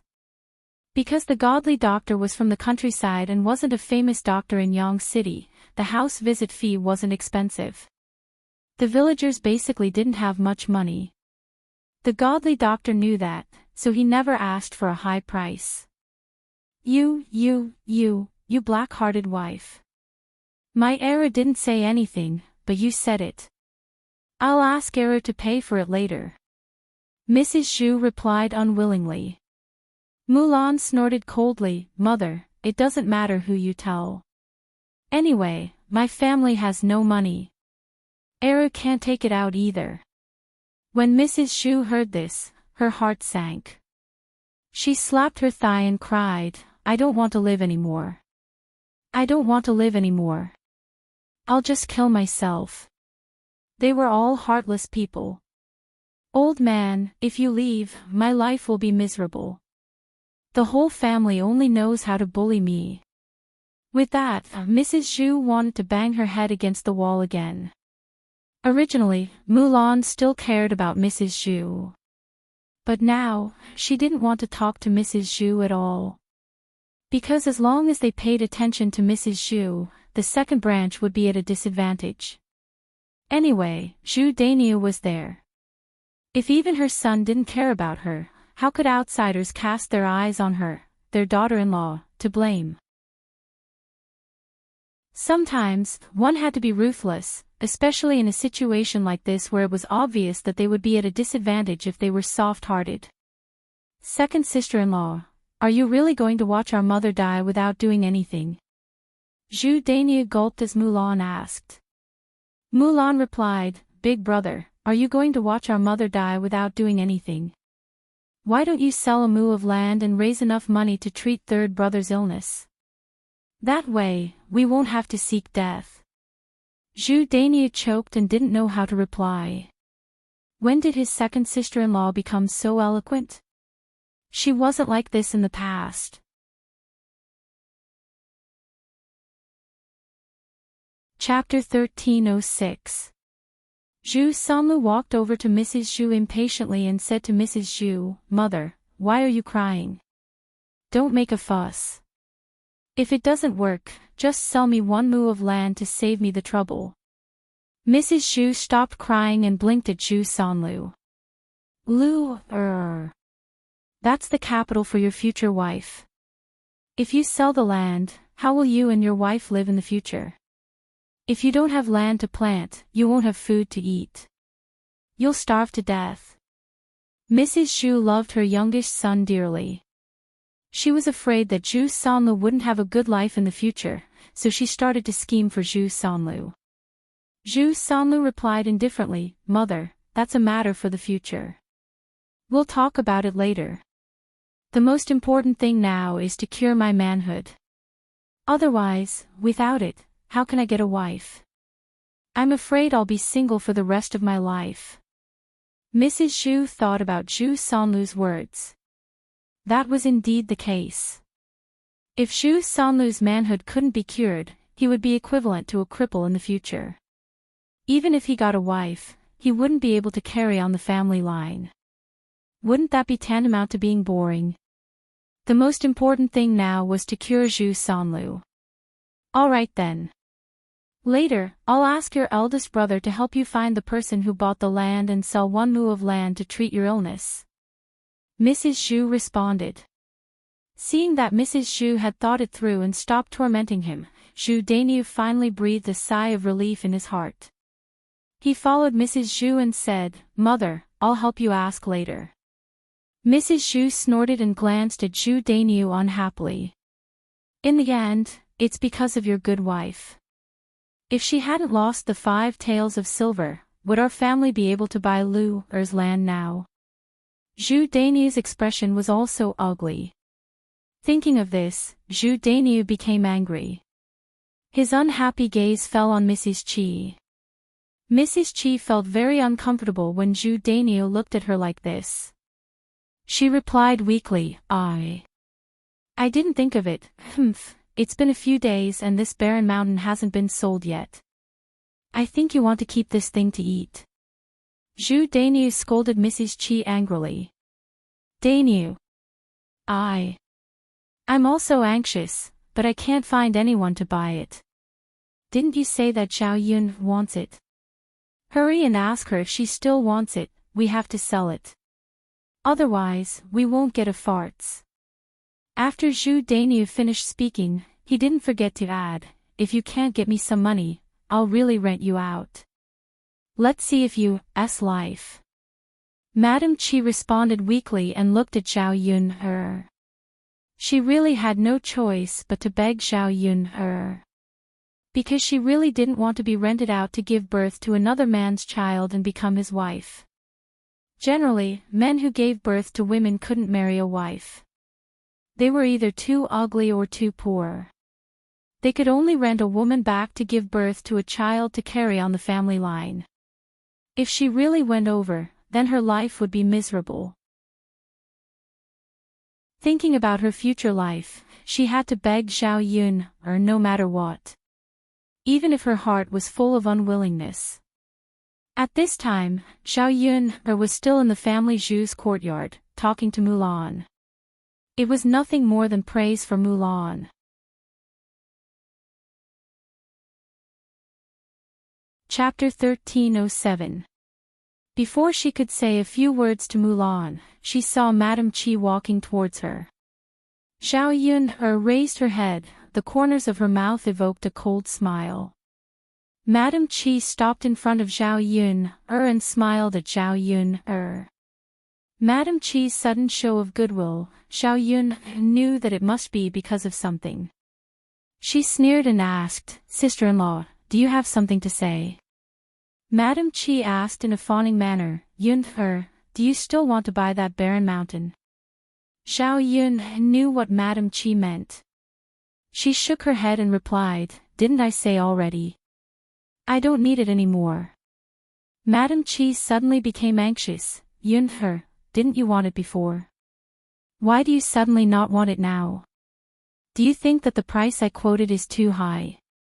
How about this, we can discuss the price, as long as you're willing to buy it."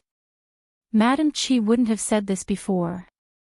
Now that she was forced into a corner, she could only say this to Zhao Yun. Because if she didn't sell the barren mountain, she would suffer in the future. Price? Then tell me yourself, how much are you going to give up? Zhao Yun hooked up the corner of her mouth and asked. This. Madame Chi's eyes turned. She had to think of a compromise price. She wouldn't suffer too much loss, and her daughter was willing to buy it. "Yun, how about this, I'll transfer 4 taels of silver to you. I'll lose 1 tael, and you'll save 1 tael of silver compared to buying it directly from there." If Zhao Yun didn't accept it, it could only be said that Zhao Yun was too greedy. To Madame Chi's disappointment, Zhao Yun really didn't say a word. Madame Chi became even more anxious. "Zhao Yun, 4 taels of silver is already very low. Don't tell me you still want more. I can't give you the entire barren mountain, right?" Zhao Yun's eyes flashed with a trace of craftiness as she faintly spat out 2 words, 2 taels. "What?" Madame Chi's eyes widened, as if she didn't understand what Zhao Yun said. Zhao Yun explained, "Don't you understand? What I mean is, if you want to sell it to me, I will only give you 2 taels of silver." Madame Chi opened her mouth and was a little angry. How could she be like this? Wasn't this clearly bullying and taking advantage of her? Zhao Yun chopped off more than half of the 5 taels of silver worth of goods. How big of a loss did their family have to suffer? "Zhao Yun, isn't 2 taels of silver too little? I spent 5 taels of silver to buy it. Even if you go to Li Zheng's place, I'm afraid you won't be able to buy a place for 2 taels of silver." Madame Chi frowned and said to Zhao Yun, What Madame Chi said was the truth. Not only could they not buy it, even finding a mountain to grow tea leaves was more difficult.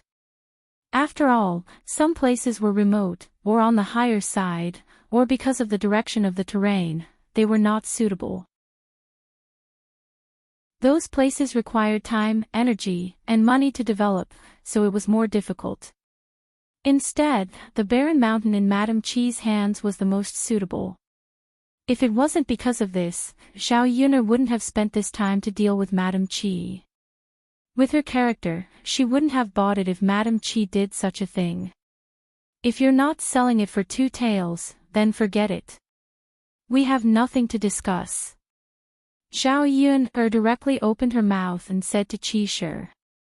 Madame Qi's face was bitter as she looked at Xiao Yuner. Yuner, 2 taels of silver is really too little. Why don't you add a little more? If you add a little more, I'll sell it to you. 2 taels of silver, I can't add any more. Chapter 1308. Xiao Yuner sneered. When she saw Madame Qi's distressed expression, she felt happy. Madame Qi originally planned to get money from her, but she probably didn't expect that she would suffer a double loss. How delightful. She had to let these greedy people suffer. Otherwise, these people would still be like this next time. Forget it, forget it. Since you don't want to sell it for 2 taels and 5 taels, I don't want this barren mountain anymore. Xiao Yuner waved her hand, looking like she didn't want to continue the discussion.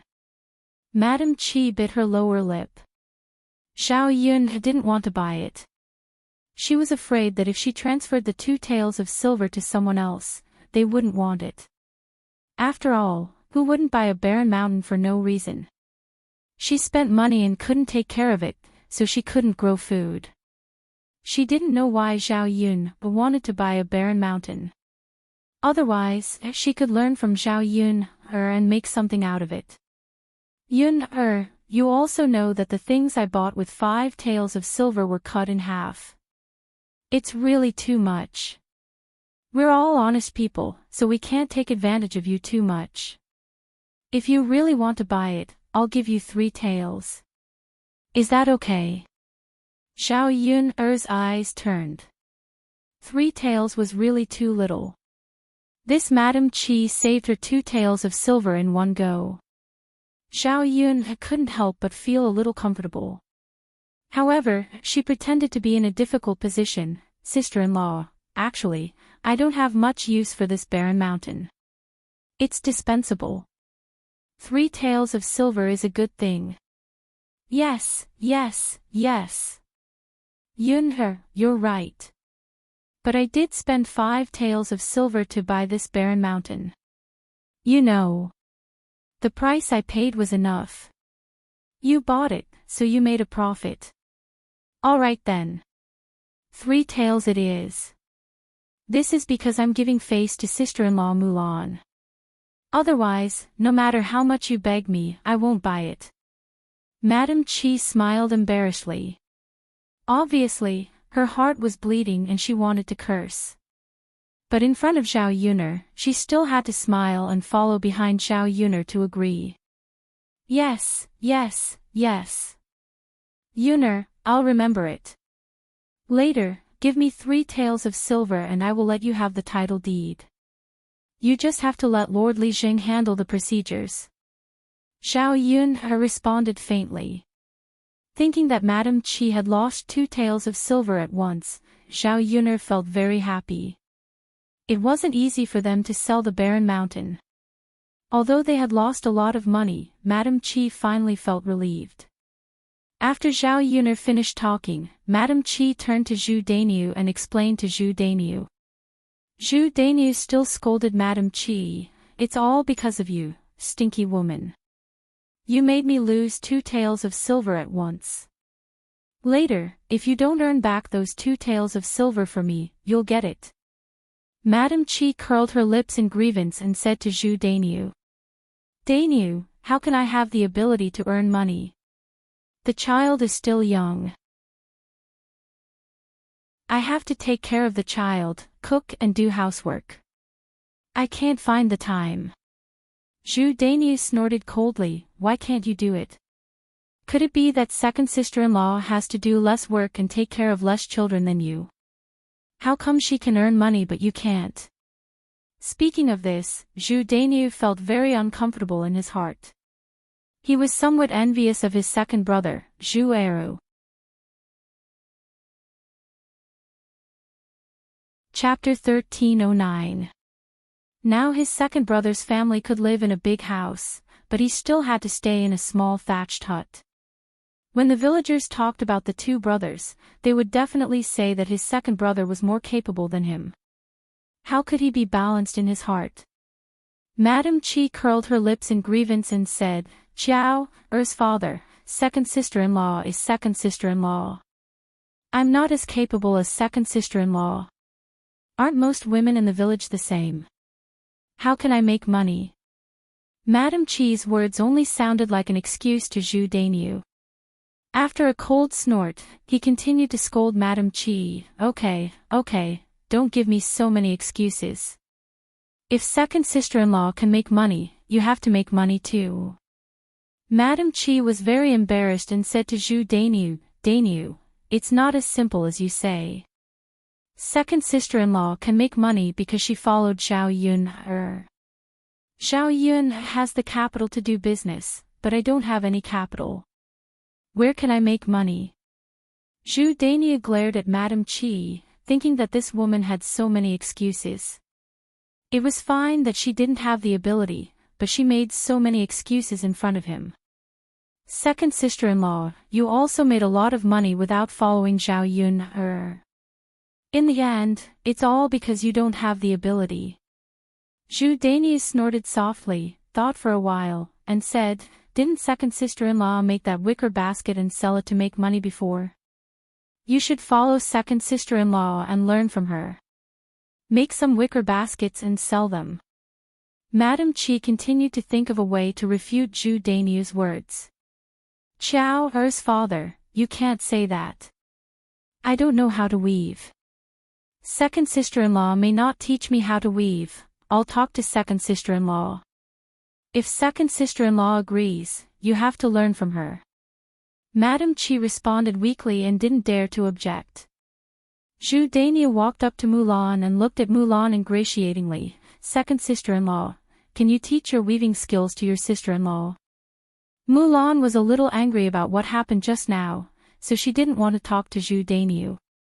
However, Zhu Dainyu was thick-skinned and did not want to leave. Mulan continued, second sister-in-law, don't be angry.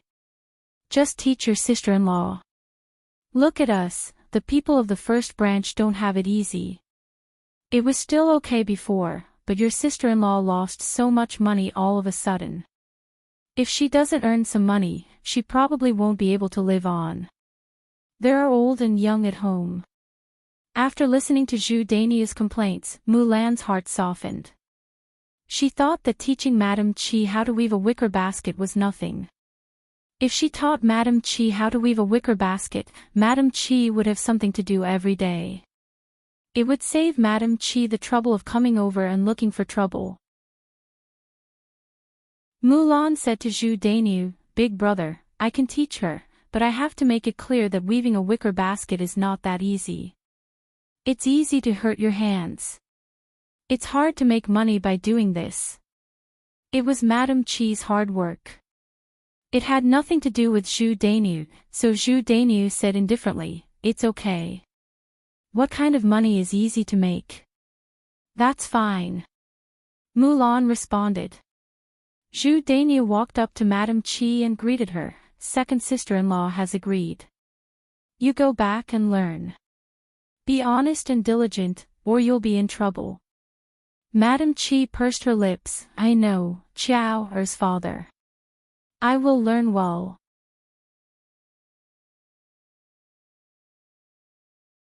Chapter 1310. Seeing Zhu Dainyu's attitude towards Madame Chi, Zhao Yun could not help but sigh. A pitiful person must have a hateful side. Madame Chi was like this. People were hateful, but at the same time, they had a pitiful side. For example, Madame Chi was so miserable because of Zhu Dainyu. Zhu Dainyu did not seem to care at all. Since she was his wife, shouldn't he dote on her? Why did he treat Madame Chi like this? However, this was other people's business. Zhao Yun could not care so much. She just needed to deal with her own business. After leaving Mulan's house, they went to the mountain together to pick tea leaves. When they came back from picking tea leaves, a middle-aged man came to Zhao Yun's house. It turned out that the deputy county magistrate sent him to inform Zhao Yun. Many people in Yang City liked Zhao Yun's tea leaves very much, so many people wanted to order a batch. The deputy district magistrate thoughtfully gave a list of the people who needed tea and how much tea they needed.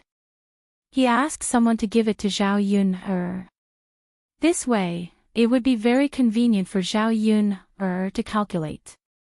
She could clearly know how many caddies of tea she needed. After the person who sent the message left, Zhao Yun opened the letter and calculated. The amount of tea leaves needed was too large. She had to prepare a total of 70 to 80 kilograms of tea leaves. At present, she only had 30 kilograms at most. She did not have so much tea leaves at all. However, she could not delay for too long. Otherwise, those customers would be dissatisfied. It seemed that these people who were hired to pick tea leaves in the mountain had to bring back more. Otherwise, in the current situation, the supply would not meet the demand. Zhao Yun thought about it. There were not many people in the village who could be trusted. It was not easy to find a few reliable people. If she randomly found a few people, she was afraid that she would be targeted. Zhao Yun frowned and thought about how to solve this problem. While Zhao Yun was thinking, Mu Lianfeng came back from the mountain. Zhao Yun smiled. "Why are you back so early today?" "His Majesty is preparing to go back tomorrow. There's nothing else to do now." Zhao Yun heaved a sigh of relief and replied, It's good that he's fine. You're always a little uncomfortable with him here." Zhao Yun suddenly thought of what the emperor had said to a dark-skinned man on the mountain that day. She had forgotten to tell Mu Lianfeng. She hurriedly told Mu Lianfeng, "There's something I forgot to tell you." Zhao Yun repeated what the emperor had said to the black man that day. When Mu Lianfeng heard this, he frowned. After thinking for a while, he understood. So that's how it is. In the end, he was still suspicious of me. Mu Lianfeng's tone was a little disappointed. He was diligent and loyal to the emperor. Could it be that the emperor was suspicious of him because of a few words from others? Or it could be said that the emperor did not trust anyone. As an emperor, he was too suspicious. This was not a good thing. Zhao Yun comforted him, "You don't have any ulterior motives. I believe that he can see through it. It's fine." Mu Lianfeng nodded. Even if there was a problem, there was nothing he could do. He could only prove his innocence through his own actions. As long as the emperor did not make things difficult for him and Zhao Yun on the marriage. Zhao Yun and Mu Lianfeng went to rest early.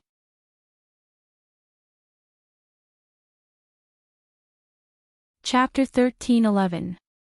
The food and vegetables that were previously prepared at home were almost finished. She had to cook some fresh things for Daodu and Mu Lianfeng.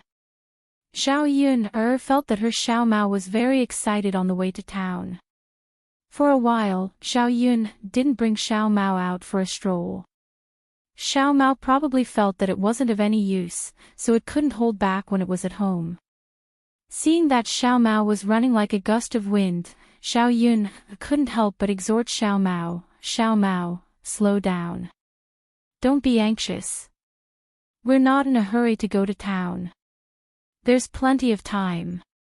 However, Xiao Mao didn't seem to understand Zhao Yun's words and continued to run forward with all its might. Zhao Yun felt a little helpless and could only let Xiao Mao run. She reckoned that Xiao Mao was like this because it hadn't been strolling for a long time. Soon, she saw Xiao Mao catch up with the carriage in front of them. When the carriage driver saw that Zhao Yun's donkey carriage was running faster than him, there was a trace of shock in his eyes. How was this possible? Could it be that his eyes were playing tricks on him? The carriage driver rubbed his eyes. He didn't see it wrongly. It was a donkey. Ah, the carriage driver couldn't help but scream. A donkey spirit, it was definitely a donkey spirit. Otherwise, how could a little donkey run faster than a horse? After hearing the carriage driver's scream, Zhao Yun turned around, wondering what was going on. The emperor, who was in the carriage, also stuck his head out. The emperor asked in a somewhat cold voice, "What happened?" The carriage driver hurriedly restrained the shock in his eyes and appeared to be a little calmer. He pointed at Zhao Yun's little donkey and said to the emperor, I saw a spirit. Young master, quickly hide in the carriage and don't come out." The emperor's brows immediately wrinkled. He looked in the direction the carriage driver pointed and actually saw Zhao Yun. Zhao Yun also saw the emperor. What a coincidence. They actually bumped into each other on the way. The emperor reprimanded the coachman. "Demon, tell me, who is the demon?" That woman was fine, so why did she suddenly say that? The coachman hurriedly explained, "Young master, you've misunderstood. I'm not talking about that woman, I'm talking about that donkey.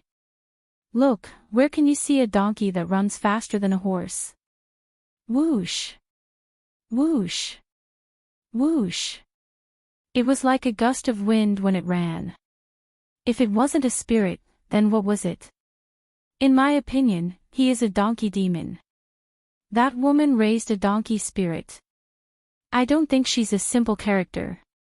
The corners of the emperor's mouth twitched. He didn't know what to say. Then, he turned his attention to Zhao Yun or Xiao Mao. However, he agreed with the coachman's last sentence. Zhao Yun was indeed not a simple woman. She was the most special woman he had ever seen. As for Zhao Yun's donkey demon, it was indeed very fast. He had seen many rare treasures over the years, but he had never seen such a donkey. Thus, he replied to the coachman, "It's indeed not simple. But a spirit shouldn't be." The emperor was very clear in his heart. Although Zhao Yun was different, she was still a normal person in the end. Zhao Yun hurriedly pulled Xiao Mao and said to Xiao Mao, "Wait. I met an acquaintance. Say hello to him."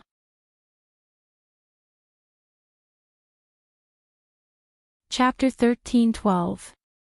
The emperor greeted Zhao Yun. What a coincidence. Zhao Yun nodded, "Yes, what a coincidence. Is young Master Huang going back today as well?" Yes. Are you going to the county magistrate's residence or going home?" Zhao Yun asked. "I'm going to the county magistrate's residence first to bid farewell to the county magistrate before going home." Zhao Yun was silent for a moment.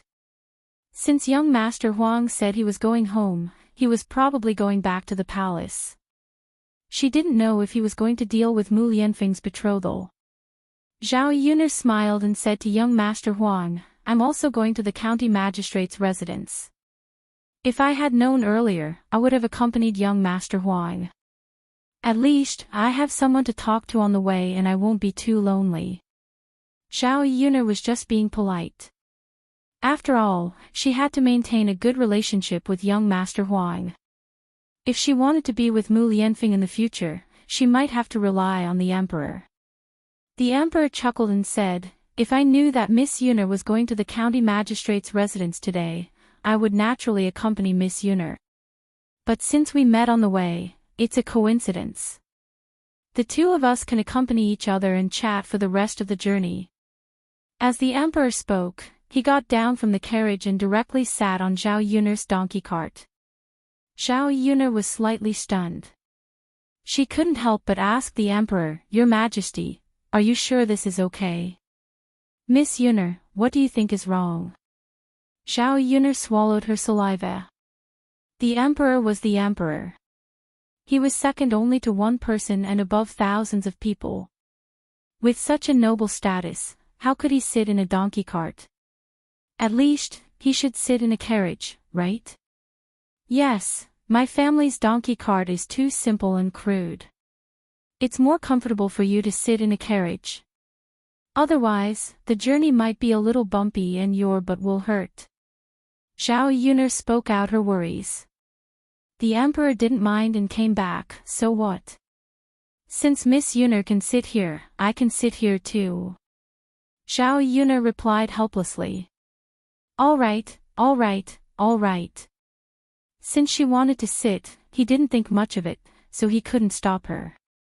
Thus, she allowed the emperor to continue sitting on her donkey cart. The emperor's lips curled up slightly as he joked with Zhao Yuner. This young master feels that Miss Yuner's donkey is very special. I don't know how it feels to sit on it, so I came over to give it a try. Xiao Mao seemed to understand the emperor's words and proudly raised its neck. If he was a human, he would definitely tell the emperor that it was a given. At least he had good taste. Otherwise, he wouldn't be willing to pull a stranger. The coachman sighed, young master is right. I've traveled extensively for so many years, but I've never seen such a special donkey. Zhao Yuner pursed her lips. What could she say? She couldn't explain it either. Her family's Xiao Mao was so amazing that she didn't even understand it herself. She laughed embarrassedly, yes.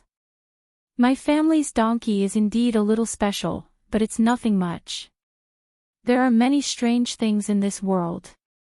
The emperor thought about it and felt that it was true. There were many things that people had never seen before. The world was so big that there were all kinds of strange things. He was a knowledgeable person, so he wasn't too shocked by Zhao Yuner's donkey. Zhao Yuner called out to the emperor, young Master Huang, sit tight. We have to set off. Okay.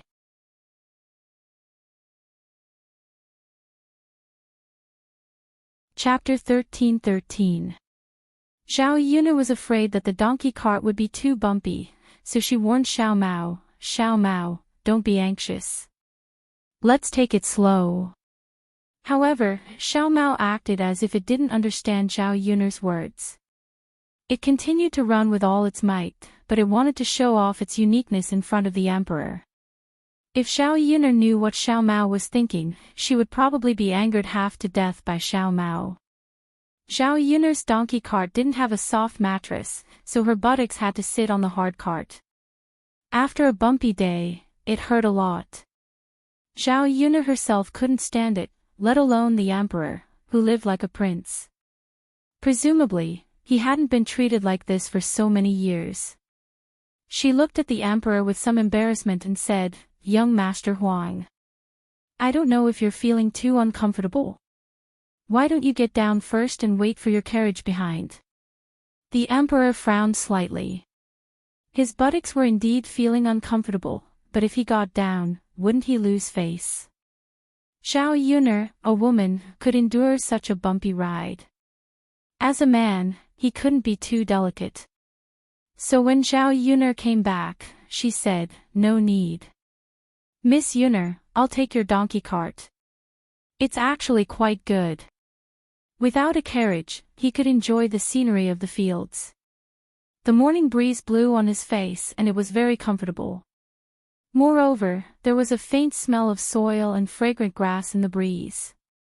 He didn't notice it before, but now he suddenly realized that this feeling and scenery were quite good.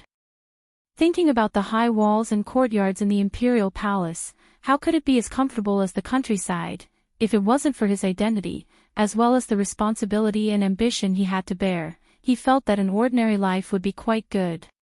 If he married a wife as virtuous and sensible as Zhao Yuner, his family would probably be able to live a peaceful and beautiful life. Unfortunately, these were just his own thoughts and couldn't be realized. Zhao Yuner responded hypocritically, but there was still some worry in her eyes when she looked at the emperor. She was afraid that by the time they arrived at the county magistrate's manor, the emperor's buttocks had already bloomed. The two people chatted casually on the road. The emperor was very curious about everything about Zhao Yuner. He asked some questions with a hint of probing.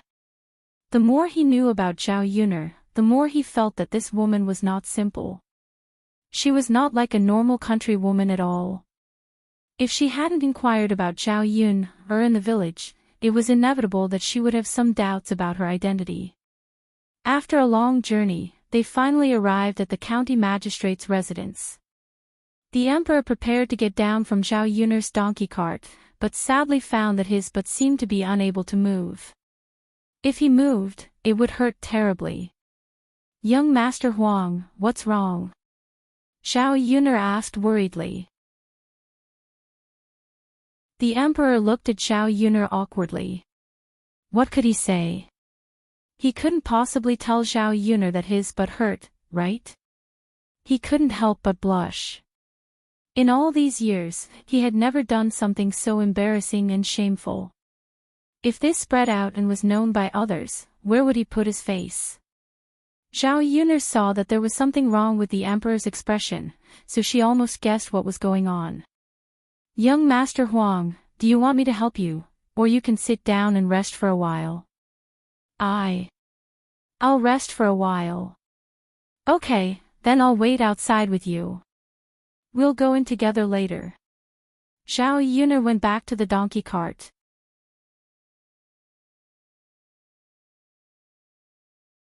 Chapter 13-14. Air. Zhao Yun looked at the emperor in confusion. Wouldn't it be better for him to accompany him? Otherwise, wouldn't it be awkward for him to sit outside alone? Would it be strange? "Miss Yun, I can do it alone." Young Master Huang insisted. Zhao Yun had no choice but to agree. "All right then, I'll go in alone. I'll come out in a while." She didn't want to stay in the deputy's house for long. She had to go back quickly and continue to pick tea leaves. Okay. After seeing Zhao Yun's body enter the county magistrate mansion, the emperor hurriedly stood up and rubbed his painful buttocks. He suddenly felt the pain dissipate a little. Sometimes, people shouldn't court death, or they would be the one to suffer. Zhao Yun gave the tea leaves she brought to the deputy. She would try her best to send the rest. As for the money, the delivery person had already given it to the deputy, and the deputy directly gave it to Zhao Yun. With more than 10 taels of silver, Zhao Yun couldn't help but feel excited.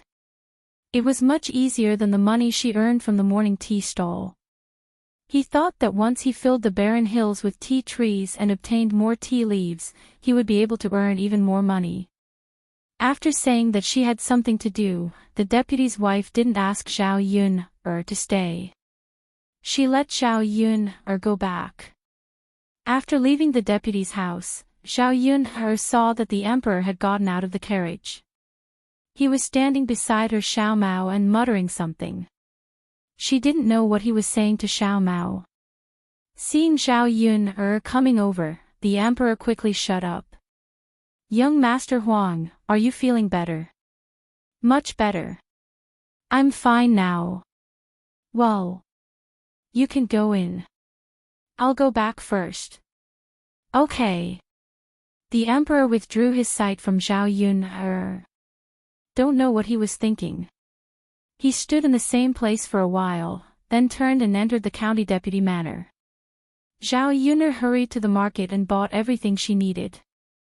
When they went to the market, they happened to meet Zhao Ping and Ma Xiaofeng. The two of them seemed to be looking for a stall and wanted to rent a stall to do business. Zhao Yun was puzzled. Could it be that these two sluts wanted to learn from her? The truth was similar to what Zhao Yun had expected. Zhao Ping and Ma Xiaofeng came here to do business. In the past 2 days, Zhao Ping had searched around Yang City and roughly confirmed a few houses. She felt that it was okay to rent them. However, Zhao Ping still didn't know much about these things. She felt that Ma Xiaofeng was more reliable than her, so she brought Ma Xiaofeng over to take a look. If Ma Xiaofeng said it was okay, then it was okay. Moreover, Ma Xiaofeng's ability to negotiate prices was definitely better than her. He followed Ma Xiaofeng and listened to Ma Xiaofeng's arrangements. The two of them went to a stall in the market and asked about the price. This stall was originally for someone else to do business. If it wasn't for the breakfast business, then it would have been for the breakfast business. Now that the stall wanted to be sold, it hung a sign saying, "For sale." Ma Xiaofeng and Zhao Ping went to find it because of this. "Auntie, how much do you need to rent this stall a year?" Ma Xiaofeng asked a woman who looked to be in her early 30s. This woman was very fat. Her body was full of fat and she looked very fierce standing there. However, she should be from a good family. She dressed gorgeously. The cloth of her clothes was not bad and she wore silver jewelry. In the eyes of the villagers, this was a very rich family.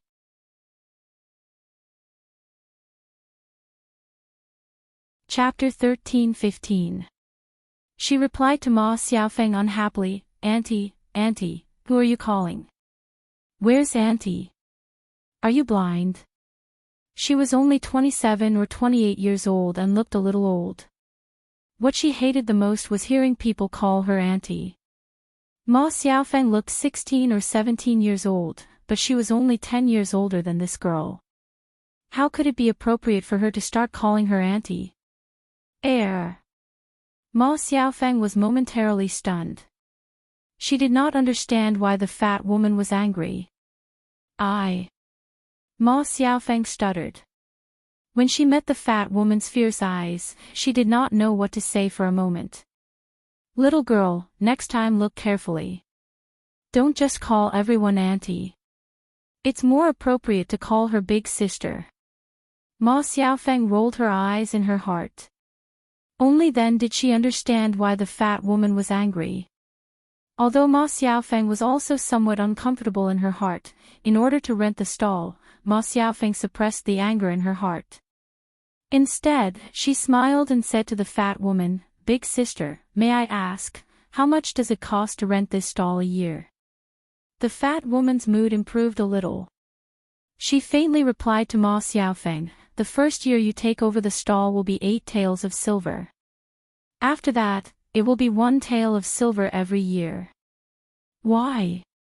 Do you want to rent it?"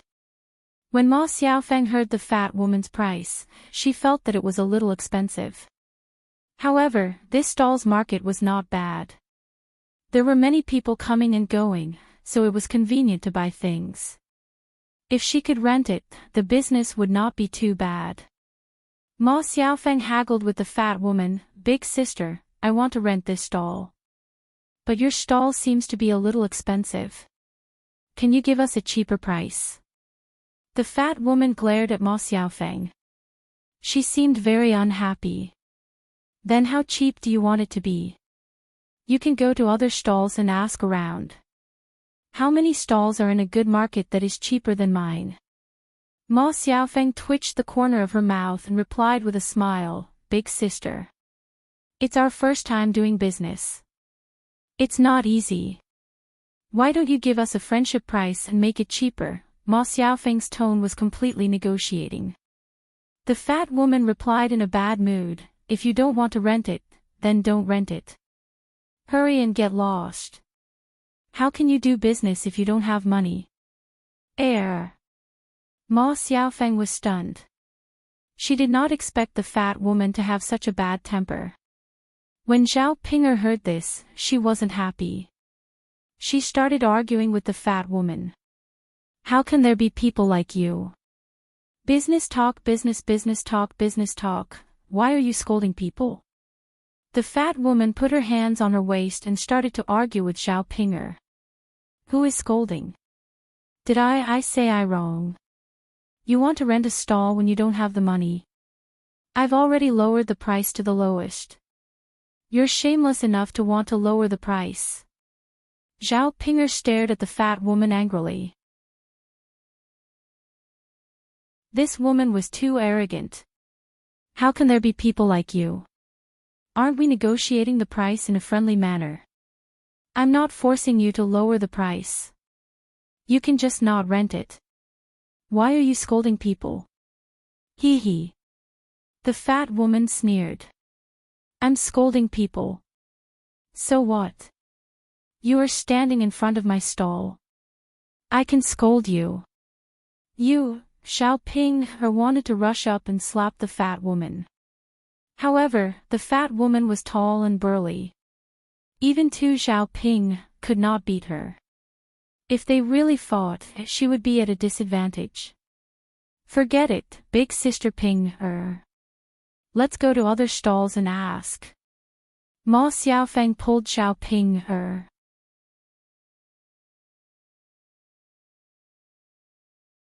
Chapter 13-16.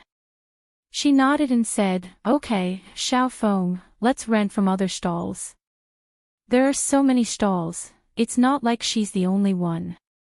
With her attitude, it's no wonder that her stall hasn't been rented out yet. I don't think anyone will rent from her. Ma Xiaofeng also agreed. Although the price of this fat woman's stall was suitable, she wasn't a good person. Who knew if other things would happen after her stall was rented? This kind of person was rare, so it was better to deal with them. The two of them then went to the other stalls to ask for more information. Basically, the prices they offered were higher than the fat woman's stall, and some of them were not very good. After running for a while, the two of them were a little tired and took a deep breath. Xiaoping and Ma Xiaofeng sighed and said, Ah, Xiaofeng, it seems that doing business isn't easy. Of course, what's easy to do? Look at the men in our village. They work so hard in the fields, but they only earn so much money in a year. It's not as good as us who do business. We can earn more. Xiaofeng, you're right. As long as we can earn money, it's worth it to work hard. Yes, yes. Sister Ping, let's go to a few more stalls. If there's no better one, let's go and book that old woman's stall. Okay. The two of them continued to run around and settled on a stall. The rent for this stall was 1.5 taels of silver for the first year, and 1.5 taels of silver for the next year. It was considered relatively low. Moreover, the market price wasn't too bad. It was above average. Xiaoping and Ma Xiaofeng were quite satisfied. The two of them couldn't wait to set up their stall and earn money as soon as possible. Only when they had money in their hands would they be happiest. Moreover, these few days, the family Qin people had been urging Xiaoping to bring some money back. The family Qin people were used to living a hard life. When Xiaoping said that they could earn money, it gave the family Qin hope.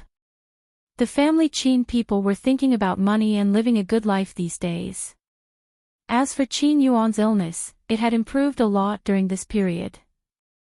Basically, it was no longer a big deal. At the end of the day, it was all because his heart had been resolved. However, Xiaoping felt sorry for Qin Yuan. She also wanted to earn more money to buy a lot of delicious food for Qin Yuan to nourish his body. Xiaofeng, let's go and buy some more tables and chairs. When the tables and chairs are bought, we can set up a stall to make money. Ma Xiaofeng nodded heavily and replied, Sister Pinger, we'll have a good life once we make money. Ma Xiaofeng now thought it through. If she couldn't be with Xiao Tianan, she could earn money and live a good life. She didn't have to rely on men. The more they talked, the more excited they became as they walked down the street. After Zhao Yun figured out what the two of them were doing, her eyes couldn't help but flash a trace of sharpness. These two B***cheese are really interesting. Xiaoping actually wanted to imitate her and sell breakfast. She was said to be stupid, but sometimes she was very smart. She actually knew how to imitate her. Zhao Yun didn't want the B***tch to use her to make money, and her heart felt uncomfortable. However, she couldn't stop them from setting up a stall. She couldn't possibly smash the stall, right? Feeling a little uncomfortable, she went back. When she arrived at the village, it was only 10 o'clock in the morning. It wasn't very late. Zhao Yun went to old Zhao's house and sent the ingredients she bought over. She was going to cook something delicious for lunch. There wasn't much meat in their meals these days because they didn't buy meat on the streets. They just made do casually.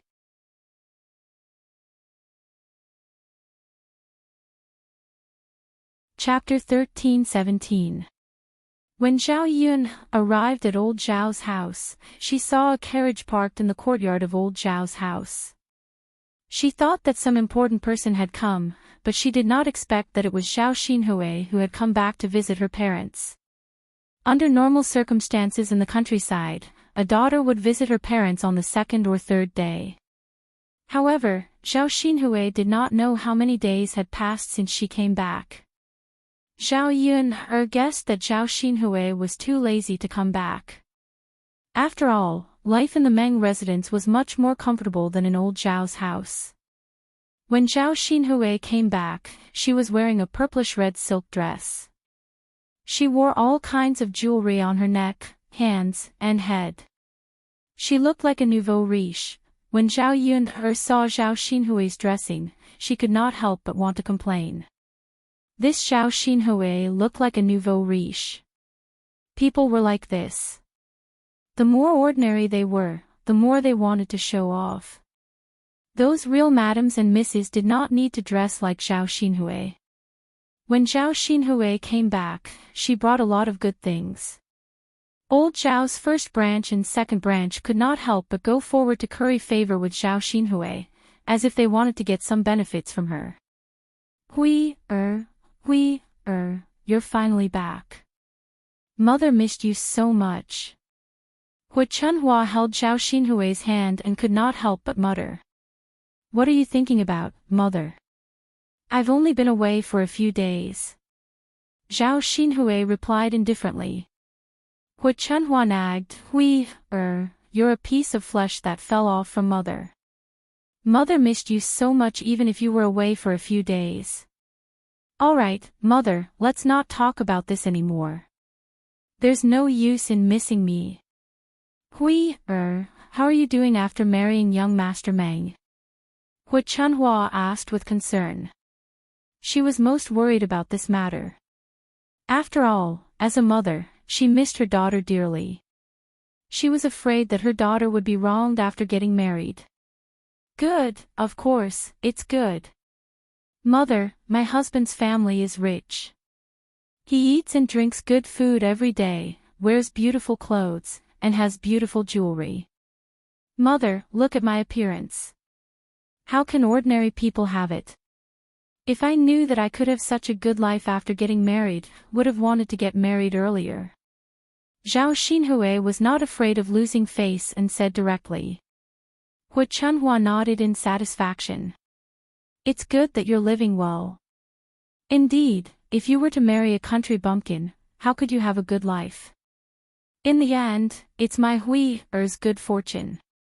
He has received the blessings of the heavens.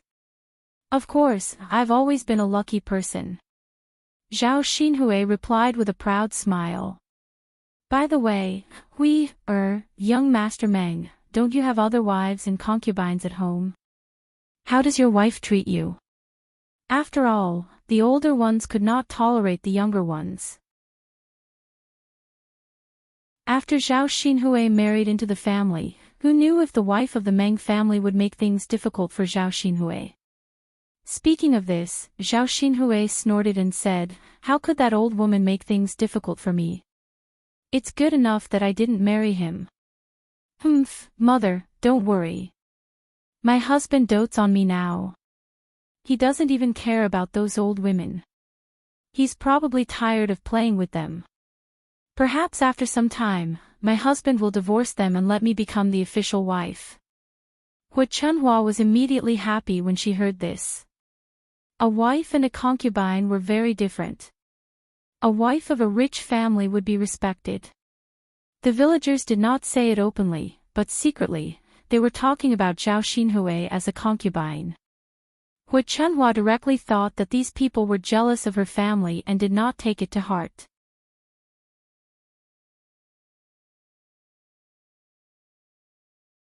Chapter 13:18. Hu Chunhua nodded and said with a smile, "Good, good, good. You have to work hard and become the official wife. When the time comes, there will be many people who will be envious of our family. They will envy you. Mother, don't worry. I'm so young and beautiful. How can I lose to a few old women? They are chickens that can't lay eggs. When I give birth to a son from my husband, I will naturally become the official wife." Hu Chunhua became more and more excited. She held Zhao Xinhui's hand and said, Then your belly must work hard. You are still young, so it will definitely be easier for you to get pregnant than them. The heavens did not allow them to have children, so they are giving you a chance to become the official wife. I think it won't be long before you get pregnant." When Zhao Xinhui heard this, she blinked and looked at Hu Chunhua with excitement. "Mother, is what you said true?" "Of course it's true. Believe me, if you take good care of your body now, you will get pregnant very soon." "Yes, yes." When Zhao Yun heard this, she felt that Zhao Xinhui was just a mistress. She had an ugly face. If Zhao Xinhui really became the official wife one day, her worldview would probably be refreshed again. Isn't little sister back? Li Chuiying was holding a wooden basin in her hand. She must have come back from washing clothes outside. When she saw Zhao Xinhui, her eyes immediately lit up. When she saw Zhao Xinhui dressed in jewelry, she could not help but sigh and envy in her heart. She quickly flattered, "Tisk, tsk, tsk. Who would recognize you if you didn't know? Little sister feels like she has changed into a different person. After getting married, you indeed look much better when you dress up. Look at the clothes you are wearing, you look like a young lady from a wealthy family." Although Zhao Xinhui did not like Li Chuiying, people generally liked to listen to others' praise. Therefore, Li Chuiying's words were very effective on Zhao Xinhui. "Second sister-in-law, sit down. Let's chat. It's not easy for me to return home." How could Li Chuiying refuse? He smiled and sat down beside Zhao Xinhui. While praising Zhao Xinhui, she also flattered Hu Chunhua. "Mother, only you have the good fortune to give birth to a woman like little sister. Who in our family can be like little sister? You didn't dote on little sister for nothing in the past. Little sister should be raised well because little sister is destined to be rich." "That's right. Your little sister was different from other children when she was born. I already knew that she would be extraordinary in the future." Hu Chunhua snorted softly. "Mother, that means you have good foresight." Hu Chunhua felt very comfortable when she heard that. She thought that her second daughter-in-law was indeed better at speaking than the other daughters-in-law. Li Chuiying glanced at Zhao Xinhui's jewelry and sighed. Not to mention other things, Zhao Xinhui was actually wearing 7 to 8 bracelets on one hand. There were gold, silver, jade, colored glaze. All of them were very beautiful and exquisite. Li Chuiying stared at Zhao Xinhui's bracelets. After looking at them for a while, he said to Zhao Xinhui, "Little sister, you have so many bracelets. They are so beautiful. It's good enough for an ordinary person to have one. You have more than 10 bracelets on both hands, right?" Zhao Xinhui raised her hand and waved it. When she saw the bracelets on her hand, she was very satisfied and said proudly, "These were all given to me by my husband. There are many more at home. I only wear these out."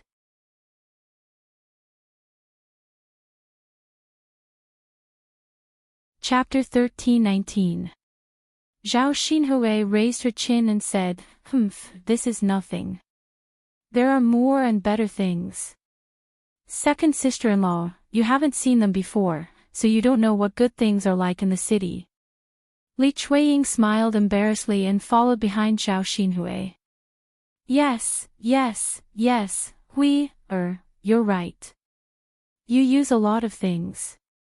Second sister-in-law is ignorant and doesn't know what good things are. Zhao Xinhui grunted in agreement. Li Chuiying stared at Zhao Xinhui's bracelet again and looked at Zhao Xinhui ingratiatingly. Little sister, your bracelets are so pretty. Can you take one of them off and let second sister-in-law have a closer look? Zhao Xinhui was not stingy about this. She replied, of course. As she spoke, she took off a glazed bracelet and handed it to Li Chuiying. Li Chuiying touched it in his hand and looked at it with wide eyes. He sighed as he looked at it. It's so pretty. Rich people's things are just different. It feels different just by looking at them. Zhao Xinhui glanced at Li Chuiying and looked at Li Chuiying as if he was a country bumpkin. She felt that Li Chuiying was ignorant. Li Chuiying held Zhao Xinhui's bracelet in his hand and couldn't bear to put it down. After touching it for a while, he smiled at Zhao Xinhui and said, "Little sister, can I hold your bracelet and try it on? It looks so pretty. Can I put it on and try it on?" Before Zhao Xinhui could say anything, Li Chuiying retorted unhappily, "It's good enough that I'm letting you see it. You still want to wear it." After being scolded by Hu Chunhua, Li Chuiying pursed his lips and was about to return the bracelet to Zhao Xinhui. However, he unexpectedly said to Zhao Xinhui, "Second sister-in-law, since you like it so much, I'll give it to you. It should look good on you." Zhao Xinhui was willing to give it away because she had too many things. It was nothing to give one away. Moreover, young Master Meng would continue to give it to her. Li Chuiying's words were pleasing to the ears. She liked it, so it was fine to give one to her. She would treat it as a reward for flattering Li Chuiying. Her second sister-in-law would definitely be more attentive to her in the future. Li Chuiying, she thought that he had heard it. And he asked, "Little sister, are you joking? Are you really giving it to me? This is a treasure." Zhao Xinhui nodded in agreement. "Second sister-in-law, I said I'm giving it to you, so I'm giving it to you. Don't tell me I'm lying to you."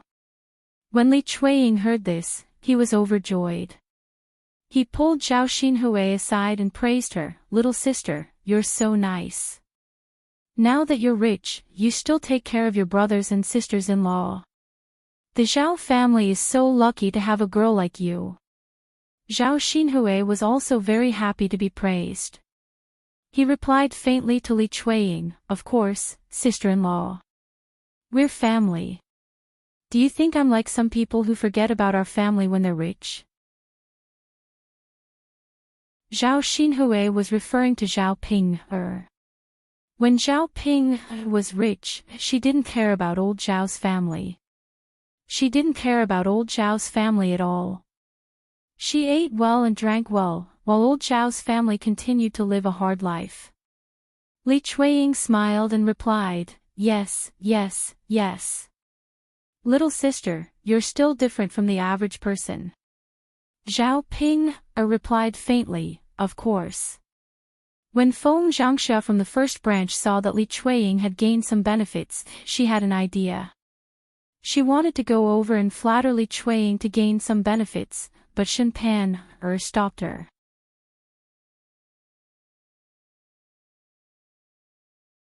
Chapter 13:20. Feng Zhangxia looked at Shen Pan in confusion and asked, "Why?" "Mother, if she's trying to flatter you, you shouldn't follow her. If little aunt doesn't give you anything, won't you be embarrassed?" "I don't think that's good." Shen Pan frowned. In fact, what she couldn't stand the most was the greedy villagers who hoped to gain benefits from others. Zhao Xinhui gave her the feeling of a nouveau riche. She didn't like to see Zhao Xinhui acting all high and mighty and thinking that she was someone important. However, Feng Zhangxia didn't mind and replied, "Pan so what? I'm just saying a few words. If she doesn't give it to me, then forget it. If she does, then we'll benefit. I'm going." Seeing that she couldn't stop Feng Zhangxia, Shen Pan could only let her go. Feng Zhangxia also went to Zhao Xinhui and started to flatter her. "Oh, little sister is back. You're dressed up so well today. You look like a different person. Look at your clothes and jewelry. They're so beautiful." Zhao Xinhui was in a good mood as she responded. She gave the bracelet to her second sister-in-law, but she couldn't give it to her eldest sister-in-law. Thus, she took off a jade bracelet from her wrist and handed it to Feng Zhangxia. Feng Zhangxia didn't expect Zhao Xinhui to be so straightforward and was overjoyed. "Little sister, you're so nice. You're so generous." Li Chuiying glanced at Feng Zhangxia unhappily. She felt that Feng Zhangxia was taking advantage of her. Her eldest sister-in-law liked to follow others. It was so disgusting. After receiving the bracelet, Feng Zhangxia quickly put it in her arms and then said to Zhao Xinhui with a smile, "Little aunt, why don't you have lunch at my place? I'll go and cook something for you now." Li Chuiying didn't want to be left behind and said, "Little sister, come to my place to eat. I'll cook something good for you too. It's rare for you to come back, so don't reject me." "Second sister-in-law, we have a first come, first served rule. Since I said it first, little sister naturally has to eat at my place. I'll go to your place next time when I come back." "Sister-in-law, it's my turn to cook first today. How long will little sister have to wait for your family to finish cooking?" Li Chuiying and Feng Zhangxia started arguing. Both of them wanted to drag Zhao Xinhui to their house to eat. It wasn't that the two of them treated Zhao Xinhui very well, but they knew that whoever ate with Zhao Xinhui would definitely be closer to that person. Then, he would be able to give benefits to that person. If he could give away such a precious bracelet so easily, who knew if he would have something even better? How much could a meal cost? The gifts given by Zhao Xinhui were the real treasures. Zhao Xinhui calmly replied to their argument, "Eldest sister-in-law, second sister-in-law, what are you arguing about? I'm not going to any of your houses. I'm leaving soon." Hearing that Zhao Xinhui was going to leave in a while, Wu Chunhua couldn't stay calm. She asked Zhao Xinhui, you just came back and you're leaving already?" Zhao Xinhui made a sound of acknowledgement. "Can't you have a meal before you leave?" Wu Chunhua was a little reluctant. Her daughter was getting married and going to another family. She missed her dearly. "No, there's nothing good to eat at home. The good food doesn't taste good. It can't compare to the Meng families. It's better for me to go back. There's a lot of good food there."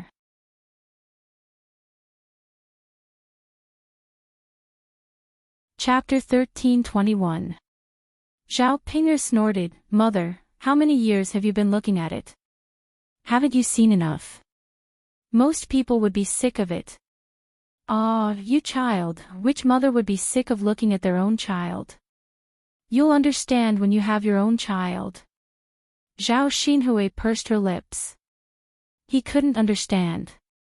Other people were other people. Anyway, she hadn't given birth to a child yet. Feng Zhangxia chimed in from the side, "That's right, little sister. Let's make do with lunch at home. It's so rare for you to come back. As sisters-in-law, we miss you so much." "I said I'm not eating, so I'm not eating. Why should I make do with good food when there's good food? I'll come back when I have time. It's not like I'm dead and can't see it anymore." Zhao Xinhui replied very willfully. Wu Chunhua really didn't know what to do with her daughter, so she could only let Zhao Xinhui do as she pleased. Seeing that Zhao Xinhui wanted to go back, Feng Zhangxia didn't urge her to stay.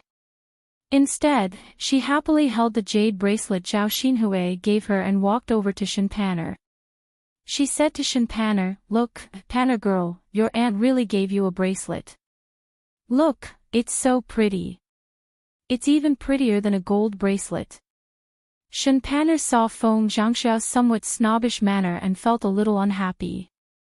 The corners of her mouth twitched, and she agreed, yes, it's pretty. A jade bracelet isn't cheaper than a gold bracelet.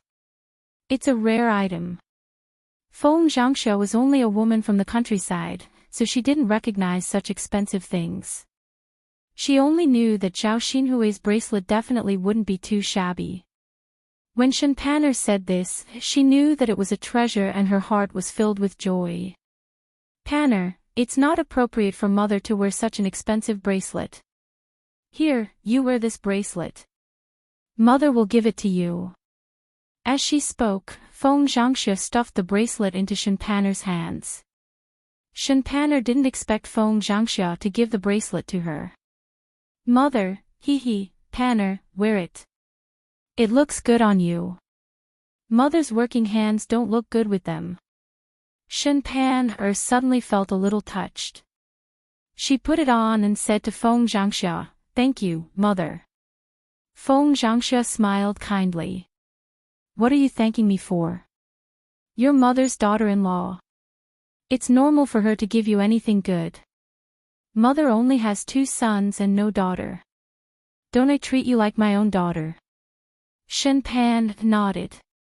She suddenly felt lucky that she had met such a good mother-in-law and not some evil mother-in-law. This was the good thing about marrying into a poor family.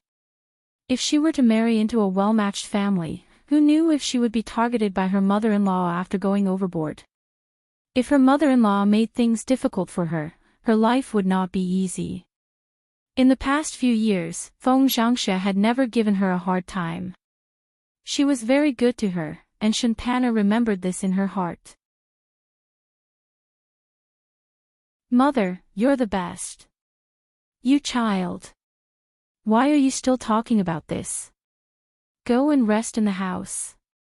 Mother is going to wash Yang Yang's pants. Shenpanner responded, "Okay, mother, go ahead." After Zhao Yun finished joining in the fun, she left the things she bought in Sun City with third son's wife.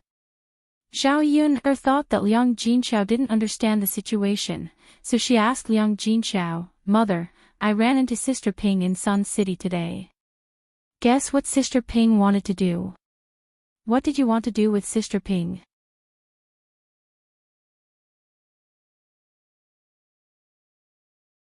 Chapter 13:22. Liang Jinqiao replied a little guiltily, "Ping wants to do business." "That's good. At least it's a proper business. Who knows, we might be able to earn some money." However, Zhao Yun snorted softly. Zhao Ping had mentioned it before. She didn't expect that she would continue to do it even after so many years. That idiot. If she really wanted to do it, she could have done it alone. Why did she have to bring Ma Xiaofeng along and let others take advantage of her? Sure, a person like Zhao Ping was so stupid that she probably wouldn't listen to what others said. It's good that they can earn money. If they can't earn money, it's all for naught. It's not easy for them to do things like this without planning anything well. Not to mention other things, just buying breakfast at the stall and preparing those things every day was not an easy task.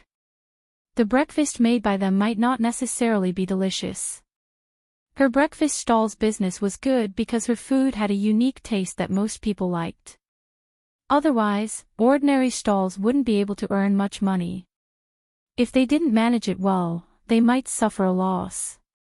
They had to transport so many things every day. Other than renting the stall, they had to prepare a donkey cart. This would be another expense. Where did Zhao Ping and Ma Xiaofeng get so much money? Zhao Yun then told Liang Jinqiao about her doubts. "Mother, where did Sister Ping get the money to set up the breakfast stall?" At the mention of this, Liang Jinqiao's heart tightened. He didn't dare to tell Zhao Yun the truth. He pursed his lips and said to Zhao Yun, I think I heard Ping mention it before. She said that her in-laws also want to earn money and don't want to live a hard life, so they agreed to use the dowry she brought over to do business. Is that so? Xiao Yun was puzzled.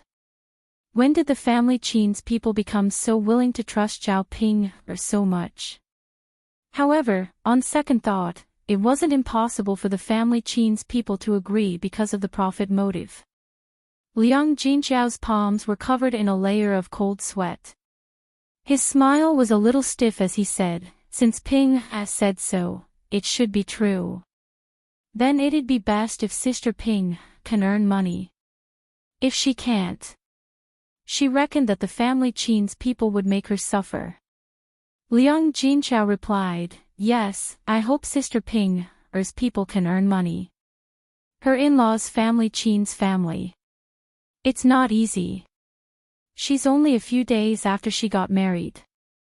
Xiao Yun saw that Liang Jinxiao was worried about Zhao Ping's situation and couldn't help but sigh to Liang. After putting down the things, Xiao Yun went back. She hadn't been busy at home for long when she saw a carriage rushing over and stopping in front of her house. Xiao Yun looked up and wondered who had come to her house. After looking, she saw a woman in red walking down from the carriage. She was wearing a red dress. She was very ostentatious and eye-catching. The woman was also dressed beautifully. She wore beautiful jewelry on her head. Her hair was made of gold like a phoenix, and her long black hair was scattered behind her shoulders. The person who came was none other than Murong Shuang. Standing in front of Murong Shui, Xiao Yun felt the gap between them. She was just an ordinary peasant woman in the countryside, while Murong Shuang was a noble princess. Why was she here? Xiao Yun couldn't figure it out. Murong Shuang also saw Xiao Yun. She walked straight towards Xiao Yun.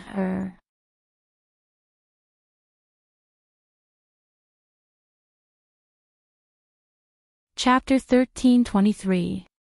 Xiao Yun looked at the spilled water and clothes on the ground, and a chill suddenly rose in her eyes. She scolded Murong Shuang, "Are you crazy?"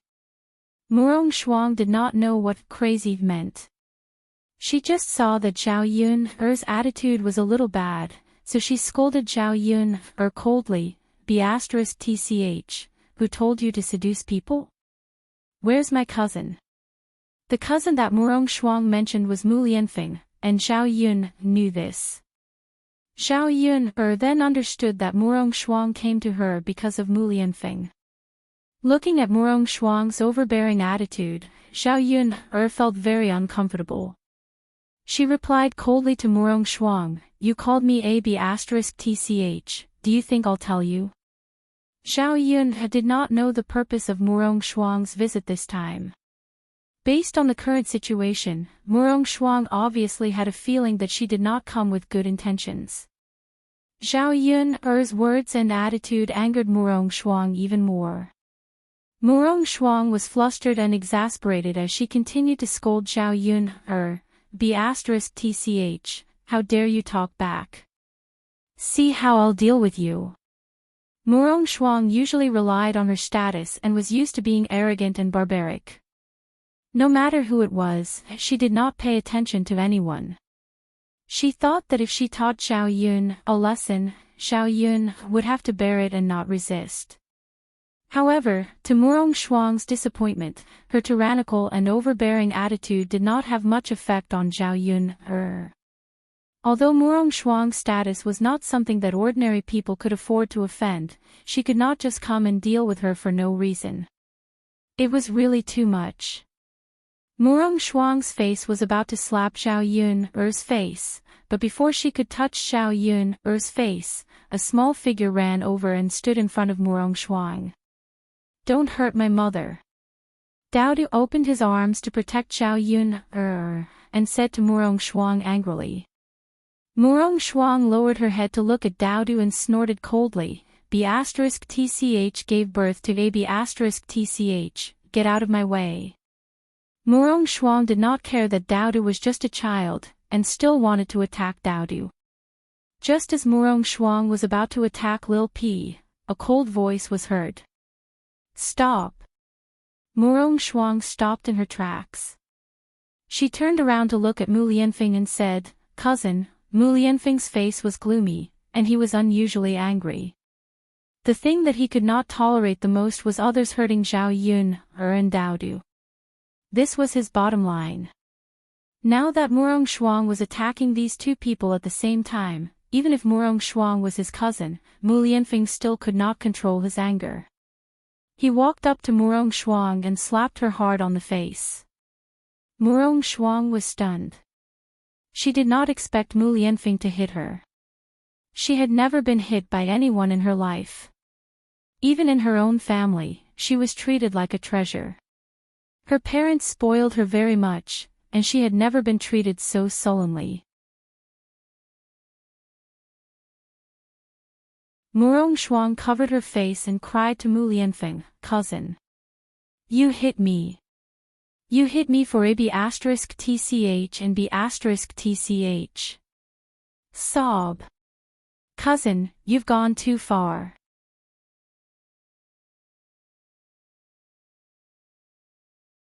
Chapter 13:24.